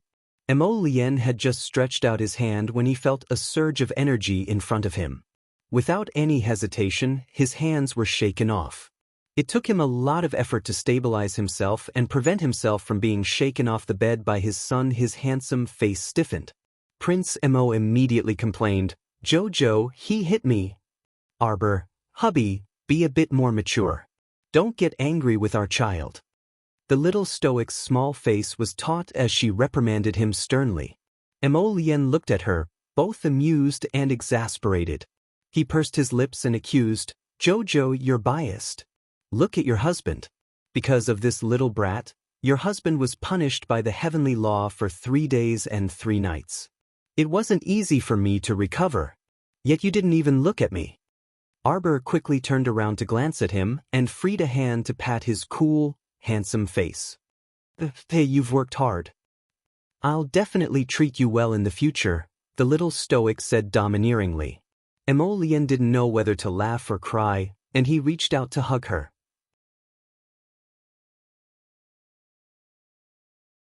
Chapter 5373. He even hugged the whimpering baby in his arms. Arbor was amused. He raised his hand and gently pushed his forehead. "Jojo's lotus, don't be angry with that old fellow, Heavenly Tao." "Who's angry with it?" Mo Lien pursed her lips. "It's just a shameless old fellow. It wants to attack you, and your son. It wants so much. But for whatever reason, this fellow just didn't dare to attack it. Therefore he vented all his anger on the innocent passers-by." His pitiful shadow guards were struck by lightning and fire. They were like salted fish that didn't want to turn over. Arbor blinked. He raised his hand and heavily patted Emolien's thigh. He muttered, "That's why I said it must have a motive. It didn't dare to strike me now, but that doesn't mean it won't strike me in the future. Emolien, I must guard against it. I must guard against it. Wife, your husband has a premonition. That old fellow Heavenly Tao just doesn't dare to strike you. Wife, let's discuss something." "What is it, hubby? Please speak." Xiao Mu inched closer to him, and their heads moved closer together. Emolien held back her laughter. Her phoenix eyes curved as she stared at the small face close to her. "Sure." He lowered his head and quickly kissed her. Then, he said with a serious face, "Wife, the next time you advance, can you inform your husband in advance? So that your husband can be mentally prepared." Arbor blinked and tilted his head back. "Husband, don't tell me you think that old fellow Heavenly Tao will strike you every time I advance?" As soon as she finished speaking, she saw her Lotus nodding vigorously at her with a serious face. Sir Jojo couldn't help but be a little amused. He hugged Lotus' arm and laughed. "It won't, husband. Don't think too much. This time, it's just a coincidence. Maybe they're here for our children. Think about it. The child's innate talent is so miraculous. It's impossible not to strike him." As he spoke, Arbor suddenly raised his hand and stuffed the baby into Emolien's hands. This time, the little thing didn't push his father away. Perhaps it was because his father didn't take the initiative to hug him, but rather, his mother stuffed him into his arms. Emolien couldn't help but laugh. He originally wanted to refute his wife's nonsense. How could there be such an incident? He felt that every time in the future, it would be so strange. He was unlucky that his wife had advanced in rank. He reckoned that he would not be able to avoid such a natural disaster. Suddenly, she felt that the child's blanket was a little warm. She raised her hand to touch it and looked at Jojo in confusion. The little stoic pinched her nose and crawled into the bed. "I think the baby pooped. Go clean him up." Emolien's hand that was holding the child stiffened. The little stoic looked at him with her round and bright eyes. She directly pulled up the blanket and laid down. She was possessed by a drama queen. "Jojo's Lotus, Jojo can only help you up to this point. Mother said that although my delivery went smoothly and I'm different from normal people, I still need to rest a lot. For example, I have to wait on the baby all day long. You'll have to take care of the baby's poo." As she spoke, she looked at him very seriously. "Your baby is a little hedgehog. Even the palace maids and eunuchs won't get close to him. But you can't let him sleep in a pile of dung. So husband, I'll be relying on you." The little stoic extended a fist from inside the blanket and made a gesture of her husband's hard work. Chapter 5374. Emolien hugged the baby and looked at her, both amused and exasperated. He felt like he had been tricked by his wife again. He lowered his head to look at the baby. Just as Jojo had said, the baby's eyes were wide open, and he was currently expressionlessly glaring at him. The crown prince poked his son's soft cheek lightly with his finger. The baby suddenly spat out a bubble and smacked his lips before continuing to glare at him. "Jojo, this little imp is glaring at me again," the crown prince complained as he reached out to remove the baby's blanket. He picked up a dirty cotton cloth that was wrapped around the baby's, but in disdain. Sir Jojo simply couldn't bear to look at this man's clumsy actions and closed his eyes. "Where do you plan to take that thing?" She couldn't resist covering her face and shouting when she saw him quickly walk toward the window. Crown Prince Emo raised his hand and tossed that filthy diaper away. Arbor couldn't help but exclaim, "Supper is outside the window." "Emolien, sorry, brother. If I threw it on your head, it's because you didn't find a good place to hide." Arbor tossed aside the blanket and hastily ran down the bed. He saw that he had thrown the baby on the round table and was currently bending over to grab a clean diaper from the clothes rack next to him before messing around with the baby. The little stoic pursed her lips and directly raised her hand to smack her husband's head on his head. "Hubby, are you stupid? You didn't even wash the baby and directly changed his diaper." Wife. Prince Emo looked at her aggrievedly. The little stoic expressionlessly glared at him and directed the crown prince from the side to have him pick up the baby and get some water to clean his small body. Later, she had him put the baby down, change into a clean diaper, and wrap the blanket properly. After this, fool followed Her Majesty the Queen's instructions and finished messing around. The young crown prince consort hugged her fragrant son and said with a yawn, "Husband, I'm sleepy. Find someone to clean up here. I'm going to sleep first." The crown prince looked a little aggrieved as he watched his wife hug the baby and go to sleep. For a moment, he felt as if the sky was falling. By the time he instructed the palace maids to clean up the room, he returned to the bed and took a look. The mother and son were already asleep. The miserable crown prince could only sneak onto the bed. He was afraid of waking up the mother and son, so he dawdled for a while before lying down. The only good thing about the little rascal was that he didn't cry or make a fuss that night. He didn't wake up in the middle of the night to torment his mother. When the crown prince got up early in the morning, he saw that the mother and son were still sleeping soundly. He didn't dare to disturb them and only secretly planted a kiss on his wife's cheek. Early in the morning, the great emperor sent a verbal order to have a meeting in the study. When she reached the entrance of the Eastern Palace, she saw the empress's carriage stop. When the crown prince saw his mother, he hurriedly walked forward and warmly greeted his mother. "Mother, why are you here so early?" The empress said expressionlessly, "Oh, I'm not looking for you. I'm here to see my daughter-in-law and grandson. If you have something to do, then go do it. There's no need to greet me here." The crown prince felt a little hurt and looked at the empress plaintively. Why did he feel that the moment Mo Bao was born, his status in the family seemed to have suddenly plummeted and plummeted rapidly? The two guards following behind him silently lowered their heads and snickered. Their shoulders couldn't help but tremble slightly. His Highness the Crown Prince was really a little unlucky and miserable recently. Not to mention that he took the blame for his son and endured the heavenly punishment for 3 days and 3 nights. Now, he had just said a sentence to the Empress, and the Empress disliked him for blocking the way. She felt that he was in the way and was affecting her from seeing her grandson. You're tuning in to the Passion Pages YouTube channel. We're so grateful for your support, and don't forget to subscribe to join us on this incredible journey through captivating stories. Your generosity through donations truly makes a world of difference, as it's the primary source of revenue that allows me to expand and enhance this channel for you. Thank you from the bottom of my heart for being a part of this adventure.